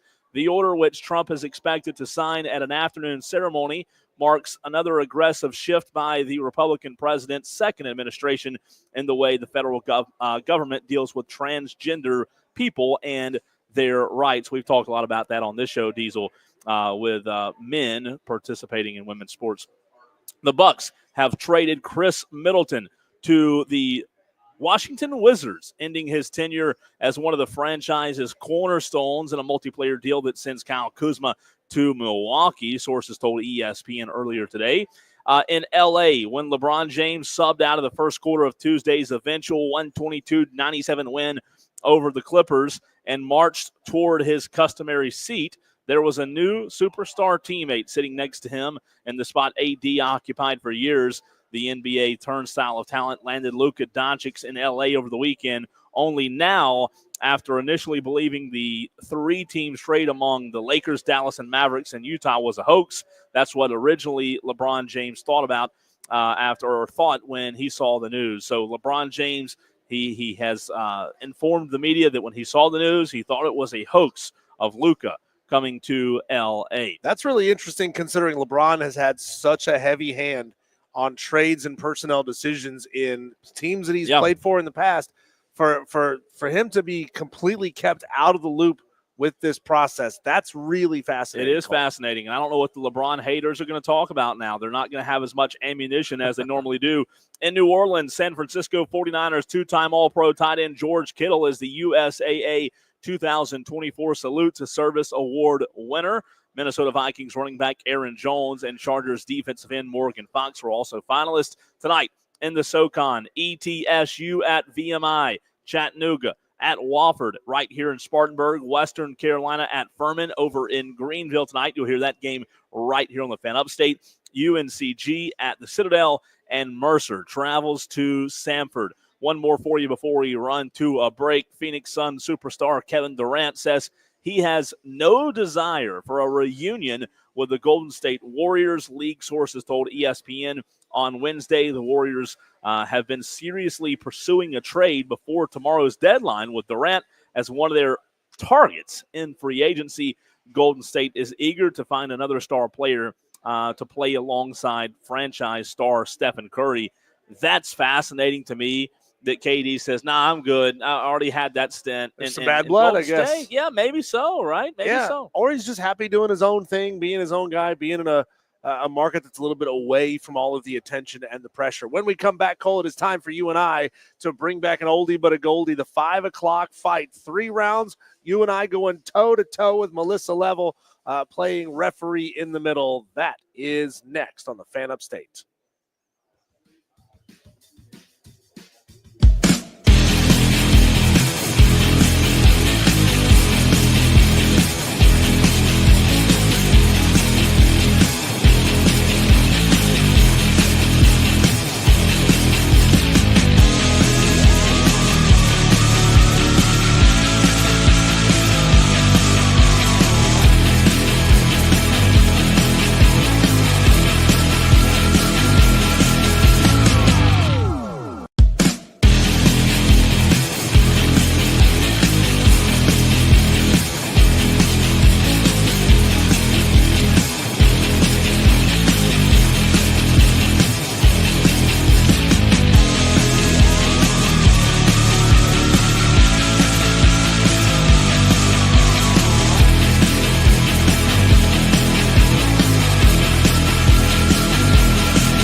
and Cole Bryson. On the Fan Upstate. Want to let you know, Tolos, that in the very next segment, we will continue our Super Bowl GOAT food items bracket in the next segment of the show, just to give Melissa a chance to catch up and find out where we are. You're going to be kind of sitting over here. We're going to be calling you as well for your answers to these questions. We had the Tolos suggest a whole bunch of dishes that go into the GOAT Super Bowl dish bracket. Where we are right now, we're in the round of 16. We've completed half of the round of 16 bracket. In the matchup, in the appetizers region between buffalo dip and mozzarella sticks, the 1-4 seeded matchup. Right. The 4 seed won. Mozzarella sticks. yeah, definitely. Dethroned buffalo Thank dip. you. You're with that one. Uh-huh. In Little Smokies versus a Rotel cheese dip. Rotel cheese dip won that one as well. love the So we got Rotel a cheese cheesy audience. They love dip. the Yeah, cheese. buffalo dip. Why do you need that if you're gonna have the wings? That's true. And continuing with that trend in the desserts region, we had Oreo pie, which I know Cole loves, versus cherry cheesecake. And cherry cheesecake won the thing. Neither one of those are football food. Well, they were suggested by the Tolos. No, it's what people bring. It had to be a dessert. It's what people I bring to see. their it's what people bring to And their. there's not a lot of desserts. Cherry cheesecake, like a cherry cheesecake casserole, would be awesome. Yeah. And Super Bowl parties, desserts aren't that. Yeah, I don't think people really. Yeah. And in desserts. the last matchup in that region, we had cookie cake versus banana pudding, something that I know for a fact because I've had them both. That the Ingalls Deli and Bakery do a fantastic job of. Banana pudding took down the cookie cake. No question about it. Thank you. But like the cookie cake with the little icing around the outside, but you gotta even cut words it, written on it. messy. Once the Who first cares chunk if is it's out. messy? It Yeah, but tastes once the delicious. first chunk is out, then it doesn't Banana serve as pudding, well. no, come on. Yeah. You This can't is beat this that. is Just get chocolate definitely chip though. cookies, go like that. This is the place, though, if you're looking to stock up for your Super Bowl parties, you got a great recipe you're working on. Ingalls Markets is the place you want to go to make sure you have everything stocked up and ready for your Super Bowl cooking. It's time right now for us to get into our Wednesday on location at Ingalls Tradition, the 5 o'clock fight. This is where Cole and I and Melissa all fight it out on 3 different topics. We must disagree, Cole and I at least, and Melissa plays the deciding vote in the middle. Let's get started with the 5 o'clock fight. It's an all-out slugfest, and nobody's leaving unscathed. 3 topics, 1 winner. It's the 5 o'clock fight on Wire to Wire with Diesel and Cole Bryson on the Fan Upstate. I feel like a lot of our Tolos have been in this very situation for round one time only. The question is, if you show up at a Super Bowl party and it ends up being a healthy Super Bowl party, I'm talking people who are serving like salads and gluten-free this and healthy that, would you leave the Super Bowl party right then and there, or does courtesy dictate you have to stay, you have to grin and bear it, and you just don't go back next year? Oh, that's tough. Nothing against trying to eat healthy because I'm trying to cut some LBs too, but you don't do it on the Super Bowl night, right? Yeah, You don't do it on the Super Bowl night. I would stay, Diesel. I might sneak out a little early, like at halftime. I would stay though. I would stay, and I just wouldn't go back next year. I wouldn't leave just because of the food choices. But I next year definitely not. Now that's when you turn to your wife and you say, "Didn't your coworker invite us to their Super Bowl party? Like, sorry guys, we can't stay for the whole game. We got to go." Did you feed your cat? Did you remember to feed the cat before he left? Did you walk the Did you dog leave the before iron he left? on? All those things. You got to come up with an excuse. You got to get the heck out of there. Go need to somewhere take a else that's COVID got test. real.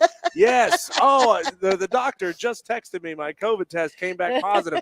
I got to go. No, you got to bolt. Get the heck out of there. Super Bowl only comes once a year. You don't have to tolerate crappy food. You go around and you say, make your niceties and say, we got a bunch of places to go today. Thank you so much for inviting you. Bring a little thing, your food or whatever. It's probably not going to be healthy, but for me, and then I go straight to the sports bar and Melissa, and watch the rest of the thing. I'm not accusing you, but it sounds like you've done this before. Well, yeah. and I'll tell you the reason. It wasn't for the food; it was for the people. Okay. There would be somebody there, and I went, "Oh, I didn't know they were going to be here." Yep. Oh, Yeah. So you can't yeah. even be in the same room with somebody you don't like. You got to go. I do Yeah. like that. I do like, the food's not as Right. big of a deal. I as got the beef people. with that guy over there. I got to go. I gotta go. Yeah, or Right. there's just like something going on immediately, or something. It's like, no, Yep. no. So you signed with Like a Diesel? previous boyfriend when you're with your new boyfriend, and Yeah. very uncomfortable. You got to be comfortable, have fun. Super Bowl is like the one time of the year you just can't. You just like not every. But that's what weekend. alcohol's for. But yeah, then you go to the sports bar. Okay, fair enough. That is round one of the 5 o'clock fight. Remember, Tolos, you can play along as well by texting in your votes, 844-FAN-PHONE. Just tell us who wins each round of the 5 o'clock fight. Also, while we are getting a lot of Tolo participation, I want to remind Tolos we still have 5 gift cards that we have got to Woohoo. get rid of before the end of the show at 6:30. 5 in my hand right now, Tolos. We are at Ingalls on Asheville Highway. It's 8650 Asheville Highway in Bowling Springs. It's the Springfield location. All you got to do is come by, say hello. I put hi and hello together there. Hi-lo. Say hello. Say hi. You get a gift card. You also get to see Melissa. That's live. like high time. Hi-lo. Say hi-lo, and you get a gift card. Hi-lo. There you go. Let's move on. She signed with you in round 1? Very simple question. Which way you leaning? Eagles, Chiefs. Who's going to win? Right now, this sounds crazy, but right now I'm leaning Eagles. I think the Eagles have the firepower that they didn't have 2 years ago when they played the Chiefs in the Super Bowl. Kenny Gainwell and Miles Sanders were your 2 running backs in that Super Bowl against the Kansas City Chiefs. You just didn't have the firepower at the running back position, in my mind, in that game to get it done. Look, Jalen Hurts played his butt off 2 years ago, arguably better than Patrick Mahomes that night. I think they do have enough firepower now to get it done. We talked about it during the break. We know it's, scripted in air quotes, and the refs are going to be lean. I don't buy all that. I don't think in this game, I don't think you're going to see that. I am leaning Eagles. Diesel, am I wrong there? Yeah, I absolutely think you're wrong. And when we go to Melissa for yours, I want you to I don't tell me if you're voting with your head or with your heart, with who you think is going to win the game, or which one of these cities was least pleasant to be an NFL cheerleader in. I don't know if you appeared in both Philadelphia and Kansas City. We didn't travel at the time with the team. Oh, you didn't travel with the team. But we never made the playoffs. So that was the first 2 years of their existence. Also matters, right? Also matters. So when did you ever face them when they were both in stadiums? I will tell you, incredible, both of them. I'm going to say my heart would be Philly, but I would say that my intellect would tell me that Kansas will win because Philly's nicked up a little bit, and they haven't had a lot of time to kind of heal up, and they don't have I think that there's so many weapons on the Chiefs side. Yeah. Okay. There are a lot of weapons on the Eagles side, but there's like that Carson has that little bit of injury to the leg, to the knee, and the brace. You just never know what's going to happen.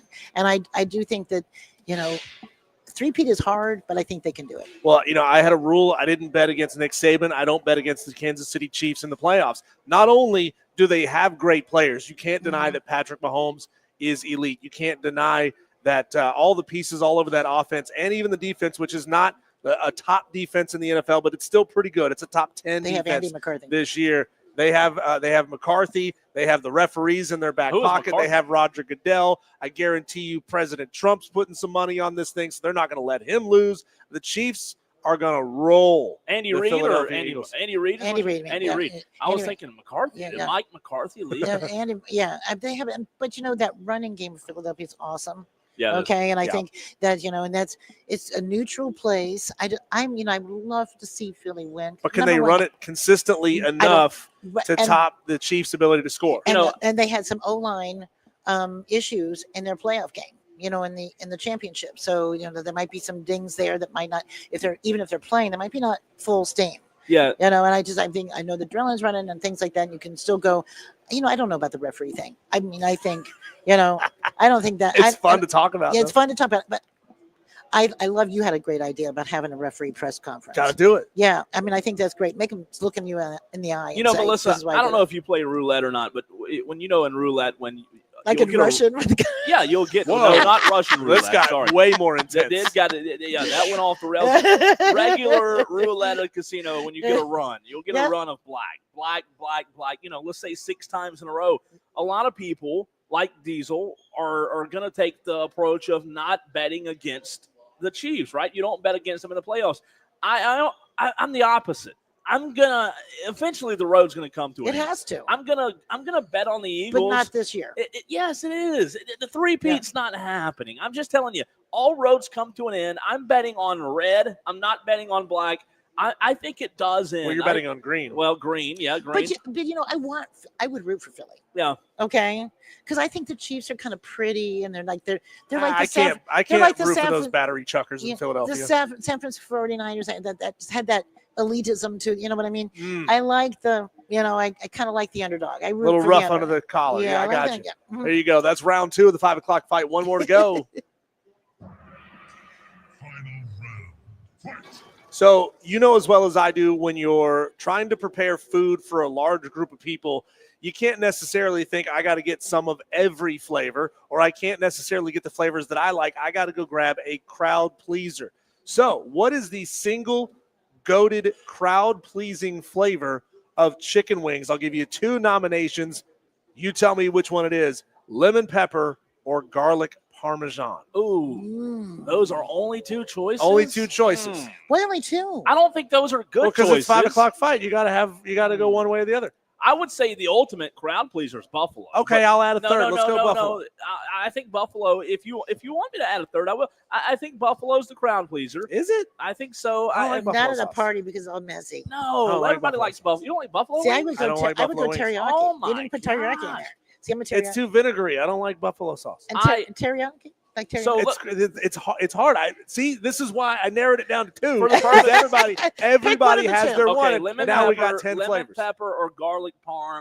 It's definitely lemon pepper. They're both neutral flavors, right? Yeah, lemon pepper for sure. You can't go wrong with lemon pepper there. Garlic parm. A lot of people don't like garlic. It's just sometimes you don't want to leave there with stanky breath, if you know what I mean. And lemon pepper is the obvious answer. No, Ashley knows the way to my heart. Anytime I walk in the house, she's cooking with garlic and onions. I walk in, oh, that smells so good. Give me garlic parmesan wings, when they're dusted with with the Parmesan cheese on top. You can't touch it, right? They're a little bit messy. If you like messy wings, that's the way to go. Lemon pepper is good. Don't get me It's wrong, great. but garlic parm, if I have to make a decision, I want a wing with a little bit of juiciness and messiness Let to me it. ask you this, You though. think's heartier? Like this is It's first what? of all, make a note. I went with you. We have all 3. Okay. Oh my gosh. Because I'm Yes. a garlic and Parmesan girl all the way. Okay. And I will tell you also, breath mints. Breath They work mints is really good. well. But They let work me well. ask If you you this don't want to go question. with stanky, Do you know about breath mints, Cole? Several, lots of different varieties. As a matter They're of all fact, for sale right over there on the rack. A good Super Bowl host or hostess would probably have some there, and like those individual wrapped up mints or something like that as you leave. So like number one, so if you get Now, pulled I over, would- it don't smell like I alcohol. would- I know it's not one of the choices. I would argue that the universal crowd pleaser is barbecue. I think barbecue is the crowd pleaser. Everybody likes But see, barbecue sauce, right? There's something about you can go to a place and eat them, but for a party, messy is the key. You don't want messy? You don't want messy. Why? Because you're not eating at a table. Oh, Because then You're you've got to have a stack of napkins Nah. that high. And you're going to be sitting Ew, on a you're sofa. gonna sit there and lick your- yes. Yeah, Wow. you're licking your But fingers. you're going to be sitting on a sofa, or you're going to be sitting, someplace with Yeah. chairs around. Oh. And You're then not how do gonna- you grab your beer if you got 2 hands I that are know, messy? and You you got to gotta pick play up the- your beer like you gotta It's this. the same way you do it if you're eating them in a restaurant. Are You no, wipe you them don't. off. Or you're standing up. I mean, and you're looking at. Oh my gosh! Messy's All not right, good. you celery eaters, you have your celery. No, I and- wouldn't stay at a celery party. Oh Let me just my tell you. God. Gotta go. Y'all go get your celery and strawberries Sunday night. So Melissa sides with Diesel. We failed to mention we need the Tolos help from the text line. You've got to let us know who wins each round. 844-FAN phone, 844-326-3663. You Tolos are invited to participate in the very next segment as well, but we need you right here also on the stream. We're live on Twitter, Facebook, and YouTube. Cole, which Tolo was it that told us he's bringing 30 to 35 people Michael to his in house? Simpsonville. Michael in Simpsonville. Wow. If you could all say a silent prayer to Michael So what in kind of Simpsonville. wing is he serving? Yeah, that's Michael from Simpsonville, where you at? Answer the question. That's What a kind lot of wings people are at a you Super Bowl serving? party, right? Do you know how many – is the sky the limit for the number of wing sauces that you can get if you get a wing platter from Ingles? Yeah, you can order whatever you want. I mean, we have the teriyaki, we have the buffalo, we have lemon pepper, we have barbecue, and we have a few other ones that are kind of off the Parmesan. We have that. And for those that wondering, real quick, where do you go to order those? Like if you can go online. Okay. You can go through curbside, which is something a lot of people don't think of. You can go to iCurbside and order your whole platters, your wings, and everything you want, and then you just have to pick them up, and they will bring them to your car. So what's the range if you in one order? I get you can probably do like as many orders as you want. What's the range for like wings that you can get? As small as a dozen, as big as? Oh no, they come on platter. Yep. So you got a platter that'll feed 25 people. Then you have a platter that feed 50 people. Then you have a platter that feed 100 people. And so they go by, I think about 75. They go by 25 increments. So basically, what you tell the deli person is how many people you have. Okay, and then on that platter, they will give you a selection, so you can have more than one kind. Yeah. Okay, so you might do 3 wing platters. Okay, but each of the wing platters has several different kinds of wings on that platter, several kinds of sauces, and then they'll put the extra sauces. You get them in containers and have them right there. So you have that, and then of course you want to have your cheese platter, your fruit and cheese, your vegetable platters. All that. Keep it simple. Yeah. We can do your whole party, the King's Hawaiian bread, all those wonderful things. We do a giant sub, cut it all up, get it all done. It's with the Boar's Head deli meat. You are set, all your chips, and you just order that through curbside. Just like you were doing a regular grocery order.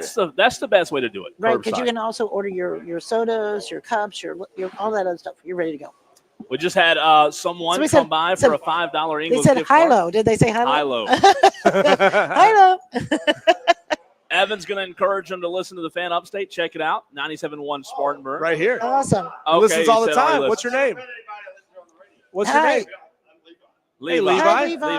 Welcome to the show How for are the you, first time. It's good to meet you. Yeah. Furman fan. That's awesome. Okay. That's there awesome. you go. Look at that. Yeah, That's awesome. We got the Furman colors going. Want to remind you, Tolos, that we are live at 8650 Asheville Highway, Boiling Springs, South Carolina. We have 4 gift cards remaining. It's the Springfield location. Melissa, it's weird.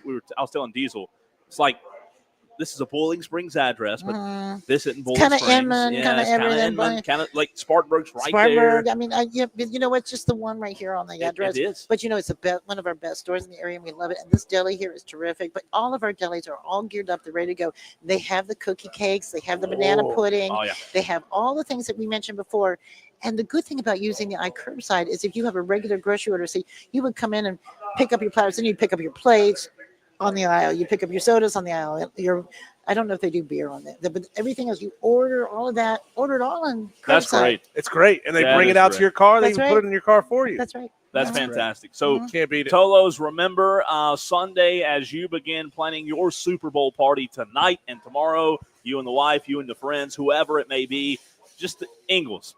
That's all. That's right. One word, Ingles. They You got don't have everything to you worry. need. Everything. Yeah, and then to finish it off, go Bucks. Because that's the thing.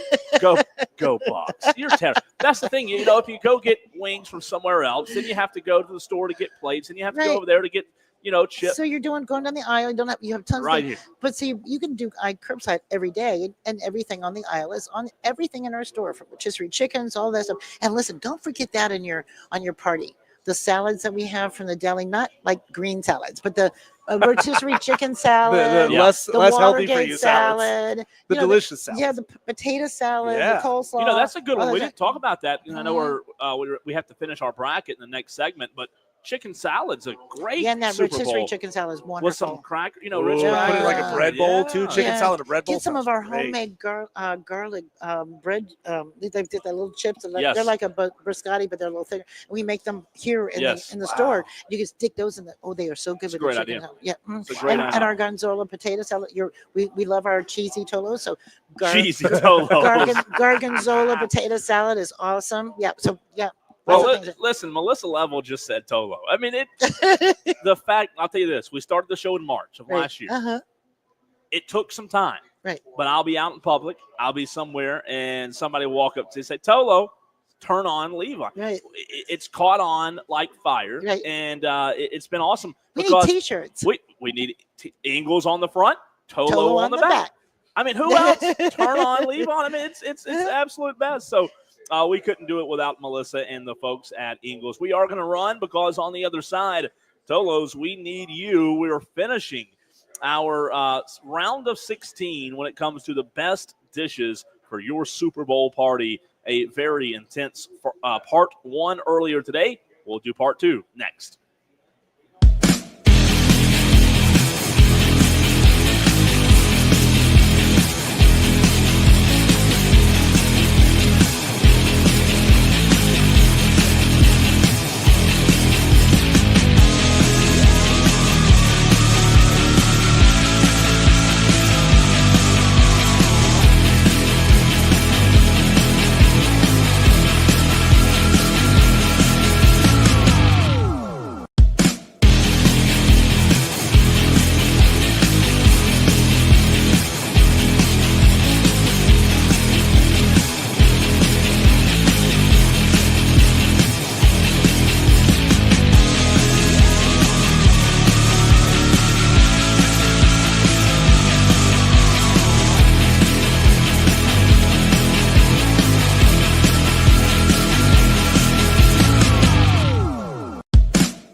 844-326-3663. I'll say it slower because I know I say it too fast sometimes.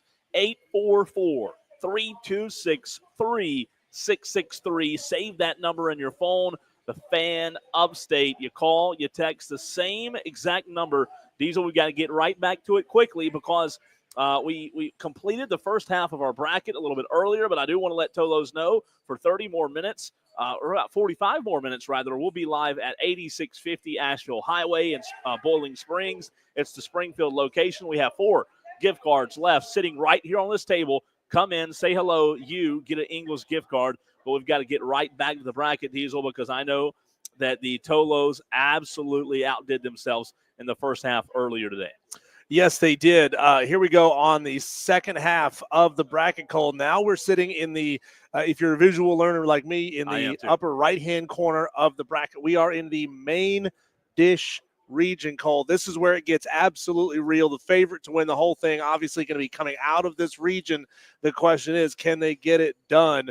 Here we go, Cole. You got a timer set up, ready to go. We're going to give our Tolos a minute on the clock to text in 844-FAN-PHONE.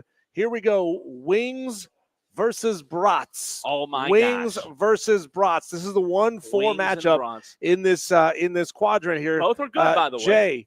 Jay Wilson. They're watching distracted. YouTube. They're watching Wings YouTube and commercials. brats, both are good. I will say I don't eat brats a lot. And by the way, the timer has started with the 60 seconds.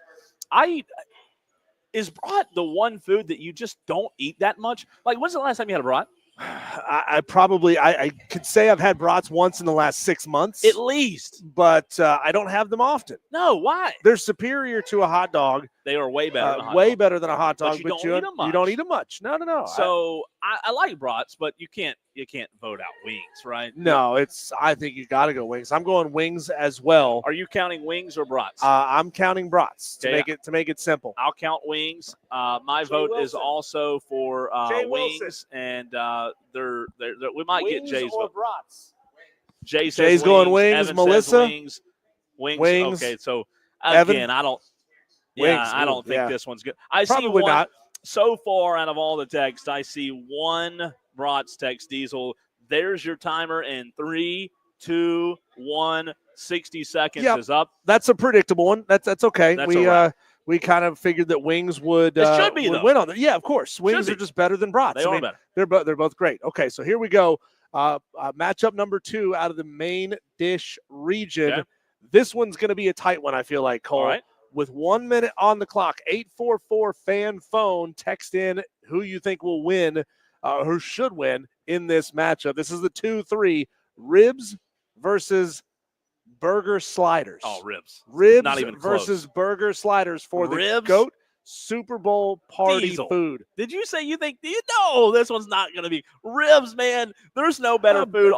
Burgers is an everyman food. It is. I love burgers. It's an everyman food. I love sliders, but guess what? I don't love more than ribs. Sliders. The ribs are the best thing in the world. They're the best thing in the world. There's no way you can vote sliders. But then again, I was wrong twice already today. You never know. You didn't even start the timer. Oh, there's the timer. Sorry, 60 seconds. Thank you for that. We got timer starting now.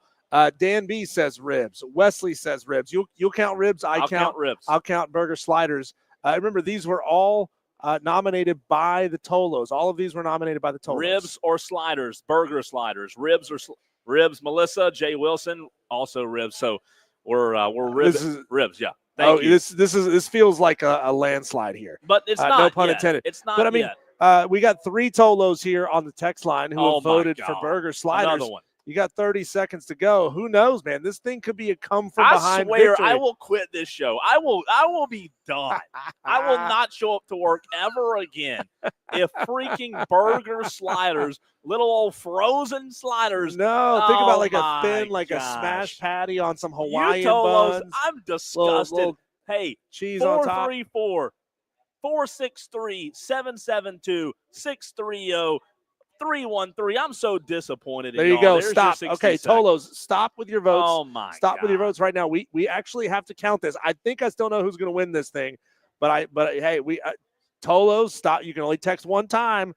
Are they Tolo, cheating? Yeah, this 432 number has texted in Whoa, sliders cheater. a whole bunch of times. We're That's- only going to count it. We're that's only going to count it why? once. That's why I thought there were so We're many. only going to count it once. You Okay, 4, 3, 2. so here we go. Let's stop the vote right No there. more votes. No more votes. For sliders. Okay, I'm going to start counting from right here. Okay, you count your sliders. I'll count my ribs. You know what? I said this was a no-brainer, but for whatever reason, I don't know. 7 for sliders. I got 7 for sliders. 8 ribs. Didn't I tell you 8 this was going to be a close You did. one? You I did. told you this was going to be a close one. Why is this close? This is a no-brainer. This is a no-brainer. Ribs did win, but it was too close. Very close. So there you go. Wings have defeated the brats, and ribs have defeated burger sliders, but it's been very close. Now imagine, Cole, going to a Super Bowl party that's both got wings and ribs. Baby. And now you're talking about a killer Super Bowl party. I might do Okay, here we go. Moving on to the final region in our Sweet 16 round. Remember, Tolos, we're going to put 1 minute on the clock. Yep. You're going to decide which one of these moves on. 844 fan phone is the text line, 844-326-3663. You can also get in by sending your vote on the stream. All right. Here we go. Potato skins versus nachos. Potato skins versus nachos. Remember, you can do like potato skins with, you can put chicken in it. You can put ground beef. You can put shredded steak. You can put barbacoa in it. There's a lot of ways to do a potato skin and do it the right way. Then or just with nachos, regular old-fashioned. just regular old-fashioned cheese, potato right? skin. And then with nachos, obviously you can church those up, to use Joe Dirt's parlance. Church them up however you want. Evan, potato skins or nachos? Nachos for Evan. I'll Melissa, count nachos. You count potato skins or nachos? Jay Wilson from Sales. Nachos. All right, I'm counting nachos. I'm counting potato skins. Yep, and my vote is for potato skins. Mine is too. My vote is for Mine potato is too. skins. So there you go. So you we got my vote? I got your vote. I'm counting potato skins. Yeah, right? you're counting. God, I'm an idiot. All right, I've got 1, 2, 3, 4 potato skins right there. Yep. Okay. I got 2 in the room for nachos. 15 seconds remaining, by the way. 5, 6. Okay, I think I've got a good Dan grasp B on says you can put all those things on a nacho too. Yes, of course you can, Dan B. So true. The question is, what is your delivery system of choice for whatever toppings you want to put on? There's a lot of crossover between these two items. What's your 3, delivery system of choice? 2, 1. Time is up, Diesel. Okay, No more time is up. No more votes in the potato skins versus nachos debate. Dan B is going nachos. April Mosley is going nachos. And then looking on the stream, looking on the text line, I've got 1. All right, I have my number.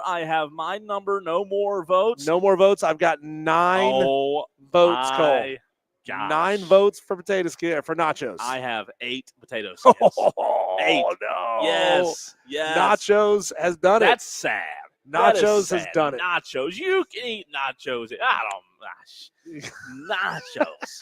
Nachos? Did you just throw a God Almighty? I mean, it was bad.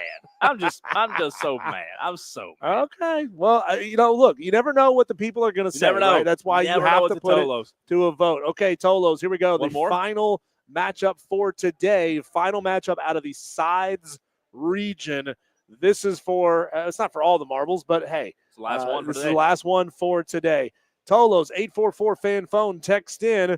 What's the better side, mac and cheese versus jalapeno poppers? Mac and cheese, jalapeno poppers. You can dress up your mac and cheese how you like. People like to put bacon and multiple types of cheese in it.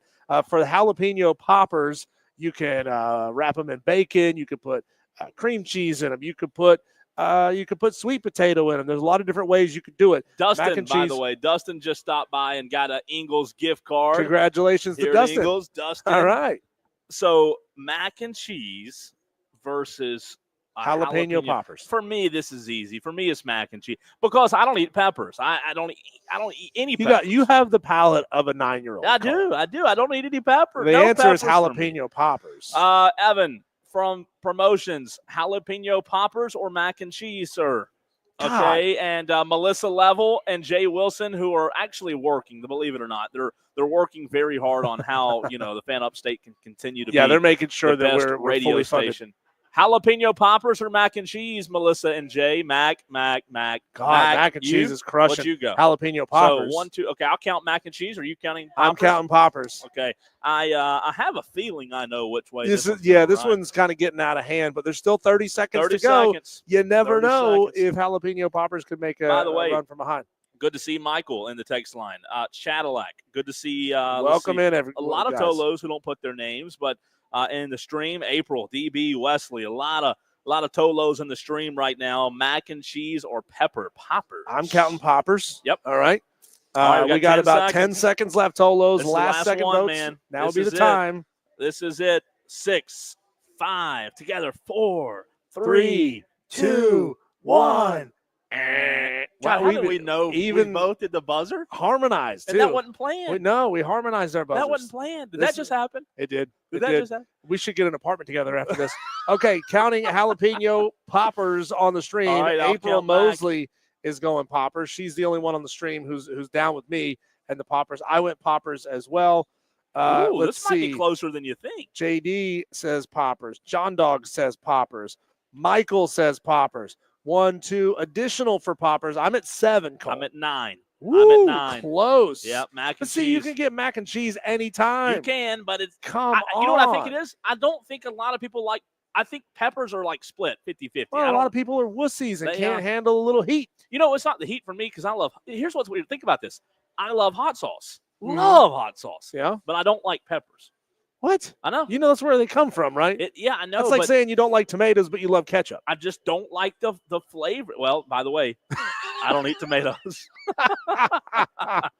You know, Cole, one of these days your palate will grow up and you'll discover a whole new world. I don't eat tomatoes, but I do eat ketchup. Oh so my I'm sorry. God. I'm sorry. Oh, my God. So, what are our matchups tomorrow, Diesel? Okay, so here's where we're going to go in the this is going to come for you tomorrow. The appetizer region, mozzarella cheese sticks versus Rotel cheese dip. So that's yeah. tough. Mozzarella cheese sticks are very straightforward. It is what it is, right? It is breaded and deep fried mozzarella. You dip them in? Dip them in marinara. Okay, good. And then the Rotel cheese dip, obviously, that's Velveeta cheese. That's Rotel tomatoes. So you do eat tomatoes. You like putting Rotel in there. And then you can add sausage, ground beef, whatever you want to do to that one. I put deer sausage in mine. And it's good. In the dessert region, we'll have cherry cheesecake facing off against banana pudding. So the battle of the fruit desserts tomorrow. In the main dish region, wings versus ribs. And in the sides region, Cole. Time out. Did you just say wings and ribs? We've got to decide on. I know. No. That's like choosing between your children. Which one's your favorite? Doing it. I'm not doing it. Wings and how do you decide? Oh, well, you got 24 hours to figure it out. My word. You know, I think what you need to do, Cole, is you need to go right over there to the deli, get some of each, have them right here fresh from the deli so that you can remind yourself. I know you know what those things taste like, but maybe you just need that instant reminder that could sway your opinion. Honestly, I think that's here's the way deal. to handle it. I don't know if this is possible or not. If we could round up the final four and have we don't give our answer until we taste that day. There's the rib. Ooh. What do you say? I don't know, man. I love chicken wings, but it's gonna be hard to put a wing over a rib, isn't it? Yeah, it's gonna be tough. Oh, my you got it, gosh. but you have to figure it out. You have to. Them's the rules. From the sides region, Cole, we'll have nachos versus mac and cheese. Nachos versus mac and cheese. Michael agrees. On air taste test. I'm telling you, might not be. Michael, are you going to supply the ribs and wings tomorrow? Not a bad idea. Dustin texts in and says, thanks for the gift card. Dustin, how about that? He was just appreciate here. it, man. Dustin turns it on. He leaves it on. He listens to Wire to Wire, makes some Tolo. And he also, when we're on location, comes by. I'm not going to say it, but you know what I did? I'm not going to say it too loud. Dustin got 2 gift cards. What? Don't you tell showing that. favoritism? No, I'm just saying that we have 2 left. And I didn't want to go home with any. We've got and look, 45-ish minutes to go in the show. That's right. We got 2 left, 2 gift cards. And John Dog asks, does Cole's mom still fix his dinner? Y'all think I have a palate of a child, really? I just don't like I don't know. Cole, do you like chicken nuggets? 100%. Do you like chicken nuggets if they're not in the shape of a dinosaur? Yes, but I do like dinosaur chicken Yeah, nuggets of course a lot. he does. I love that. Who doesn't like this? Dino It's bites. So good, man. When we It's so come good. back, Cole, on the other side of the break, we had a great conversation earlier. Let's get back to it. The conversation about Clemson crapping the bed last night against Georgia Tech. They had the opportunity right there in front of them to face Duke as a ranked team, and they choked. Honestly, that conversation coming up next right here on 97.7 FM in Greenville, 97.1 FM in Spartanburg, and everywhere you are on the free Odyssey app.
Wire with Cole, Bryson, and Diesel on the Fan Upstate. Tolo's coming up just about 45 minutes from right now. You will hear Dan Scott, play-by-play voice of Furman basketball. He's going to be bringing you Western Carolina at Furman at Bonscore Wellness Arena, downtown Greenville.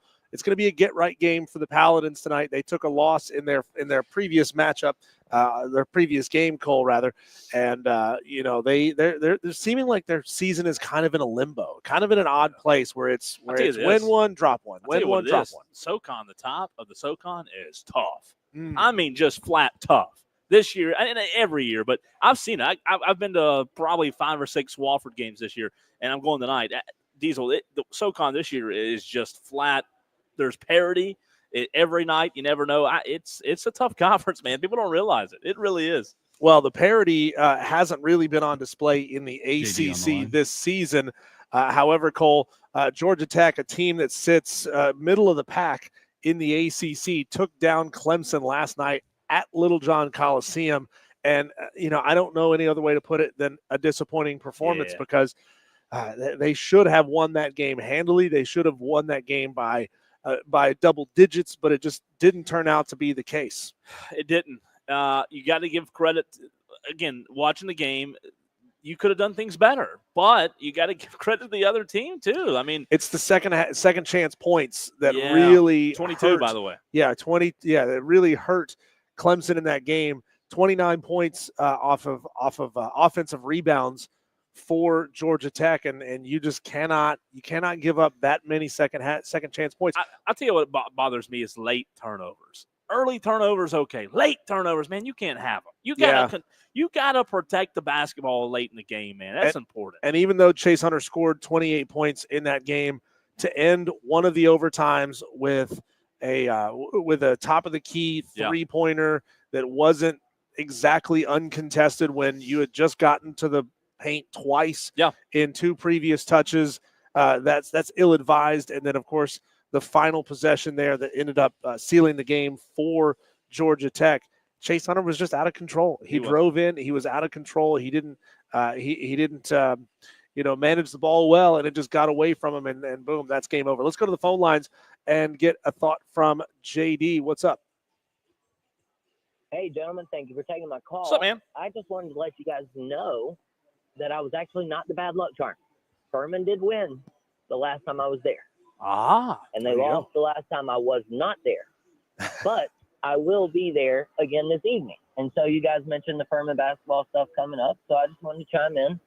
I'll be there again. I'm excited to see Bob Jones University. It's so weird. We had the whole issue where Burns couldn't find a high school field to play on. Yep. But at least Bob Jones was nice enough for Furman to play some home basketball games at their stadium this year. I wonder if the fans could walk on like the same sidewalk. the men and the women. Hey, I know y'all are left side, men on the right side. Y'all female fans on this side. Y'all male fans. Can they sit on the same side of the stadium? I'm sorry, I shouldn't have said that. Sorry, Bob Jones. Well, I'll tell you what. You can check out my YouTube stream. I won't shout it out, but you can check out my YouTube. I'll do a glance around the stadium. I'll let you know if it's all separated, females, and I will let you know. Thanks, brother. We appreciate it. Yeah, y'all have a good one. 844 fan phone. Good stuff there. Tolo JD. Yeah, and last night was a disappointing night for Victor Locken. Didn't score a ton. Fouled out of that game early. You had a lot of points. Yeah, we had almost no bench production for Clemson last night. And that's kind of who they are, right? They're not a deep team, but they should be getting more than I think. What they ended up with 9 points off the bench. That's just not good. If you have to rest some of your starting 5 and they can't go the full game, especially when you're going into 3 overtime games, Cole, you have to have a deeper bench than that. And that's going to be really a big challenge for Brad Brownell going forward. Sure, Clemson can bring in 1 or 2 or 3 guys in the transfer portal the way they did this year and last year, but can they bring in 5, 6, 7 guys to plug some holes and give themselves some scoring depth? If you just get 3 or 4 guys off of your bench contributing 4, 5, 6 points a night, you're a really dangerous team. You cannot have 4 scorers on the court in ACC play. Want to get to a text from Jay Waller, who is listening in Anderson, South Carolina. Jay Waller, we appreciate you listening. He says, I'm on the app, so I'm a little bit behind during the voting, but the food bracket challenges are radio gold, especially during the dry spell. Hey, Anderson or Jay Waller, you guys are thankful for that. Y'all are the ones, Wesley Roberts and a few other Tolos, man. They said, hey, we got to do this, and that's what Diesel and I do. When y'all talk and speak, we listen. We do what you want us to do for the most part. I don't want to, for the most part. But in the very next segment, a very short segment because we've got to get to an interview from earlier and cut out for Furman basketball. But I'm going to tell you how you, Tolos, can win a trip to Las Vegas. That is next.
want to let you know, Tolos, that you can win a chance or win a trip to Las Vegas. What's cooler than that? You Tolos that are listening to the Fan Upstate right here in the Upstate on 97.1 Spartanburg, 97.7 Greenville. We appreciate you listening on FM, but the Odyssey app, AUDACY, that is how you can enter for a chance to go on a wonderful trip to Las Vegas. It is the Slam Dunk in Vegas with a Fan Upstate. You download the app, AUDACY, log in. If you haven't created an account already, do so. Then log in. And all you have to do, Diesel, is listen to the Fan Upstate for at least 1 hour a day. And that 1 hour a day will enter you into the national contest. And one lucky winner will score round-trip airfare and accommodations for 4 in Las Vegas. Plus, who's the old guy? There's more. 20. Chris Hansen? 20. I don't know. I don't think that was Chris Hansen, but there's more. That 20. wasn't good. You're terrible. Terrible. You are terrible. 20,000. Sit right over there. There's something you should know about. I can't even fit $20,000, and there's more. Yeah. What's better than a trip to Vegas? A trip to Vegas with $20,000 in your pocket. You can split that with your friends 4 different ways and have $5,000 a pop to go enjoy Las Vegas. Enjoy the first 2 rounds of the college basketball championships. Stay at the Circa Resort and Casino, Las Vegas, premium sports viewing destination, and visit the biggest March hoops party at Stadium Swim. Good luck in this national contest. And if you haven't entered yet, Diesel, you can attest to this. All you have to do is go Google Stadium Swim, and then you'll want to enter. Oh, you want to be there. I mean, look, we've all spent our lifetimes going to sports bars, sitting at home on the couch watching, casinos, going here, going there to watch. But you've never, ever, ever experienced March college basketball championships in a gigantic swimming pool. It's unbelievable. And that's what this is. It's a stadium swimming pool. It is awesome. I mean, if you need to Google it, Stadium Swim. But I'm telling you, there's not a better way to watch basketball than this, especially knowing that you got $5,000 in your pocket, 3 of your buddies who all also have $5,000 in their pocket, and you're in Vegas, baby. You know what? I don't know what the limit would be of staying in the pool. I mean, I'd never leave. It would be fantastic. So I think it'd be suspect, Cole, if you were in the pool for more than an hour. Yeah. And you're having a couple of drinks, but you've been in the pool for more than an hour. They're like, that guy needs to get out and handle some business. It'd be great. I mean, can you imagine being the one Tolo that says, hey, I want a free trip to Las Vegas, $20,000? Well, you can do so. Again, all you have to do is download the Odyssey app, AUDACY. I have the app. Diesel has the app. We all have the app. For those watching on the stream, this is what it looks like. As soon as it popped up, there was an ad about the Las Vegas trip. So there it is right there, the Fan Upstate. Turn on, leave on the Odyssey app, and you just might be getting on an airline. I don't think it's going to be Spirit. I think they're going to treat you a little better than that and send you to Las Vegas. Well, if it's Delta, you may be able to sports wager right there mid-flight. Isn't that awesome? We had a great conversation earlier with Robert Linehan, who is a fantastic guest. We brought him on, a regulatory writer and editor for sportsradar.com, talking all things sports betting, how things are changing in South Carolina and the laws that may allow you to sports bet in the future. That conversation coming up for you next. And then Furman basketball at 6:30. Tolos.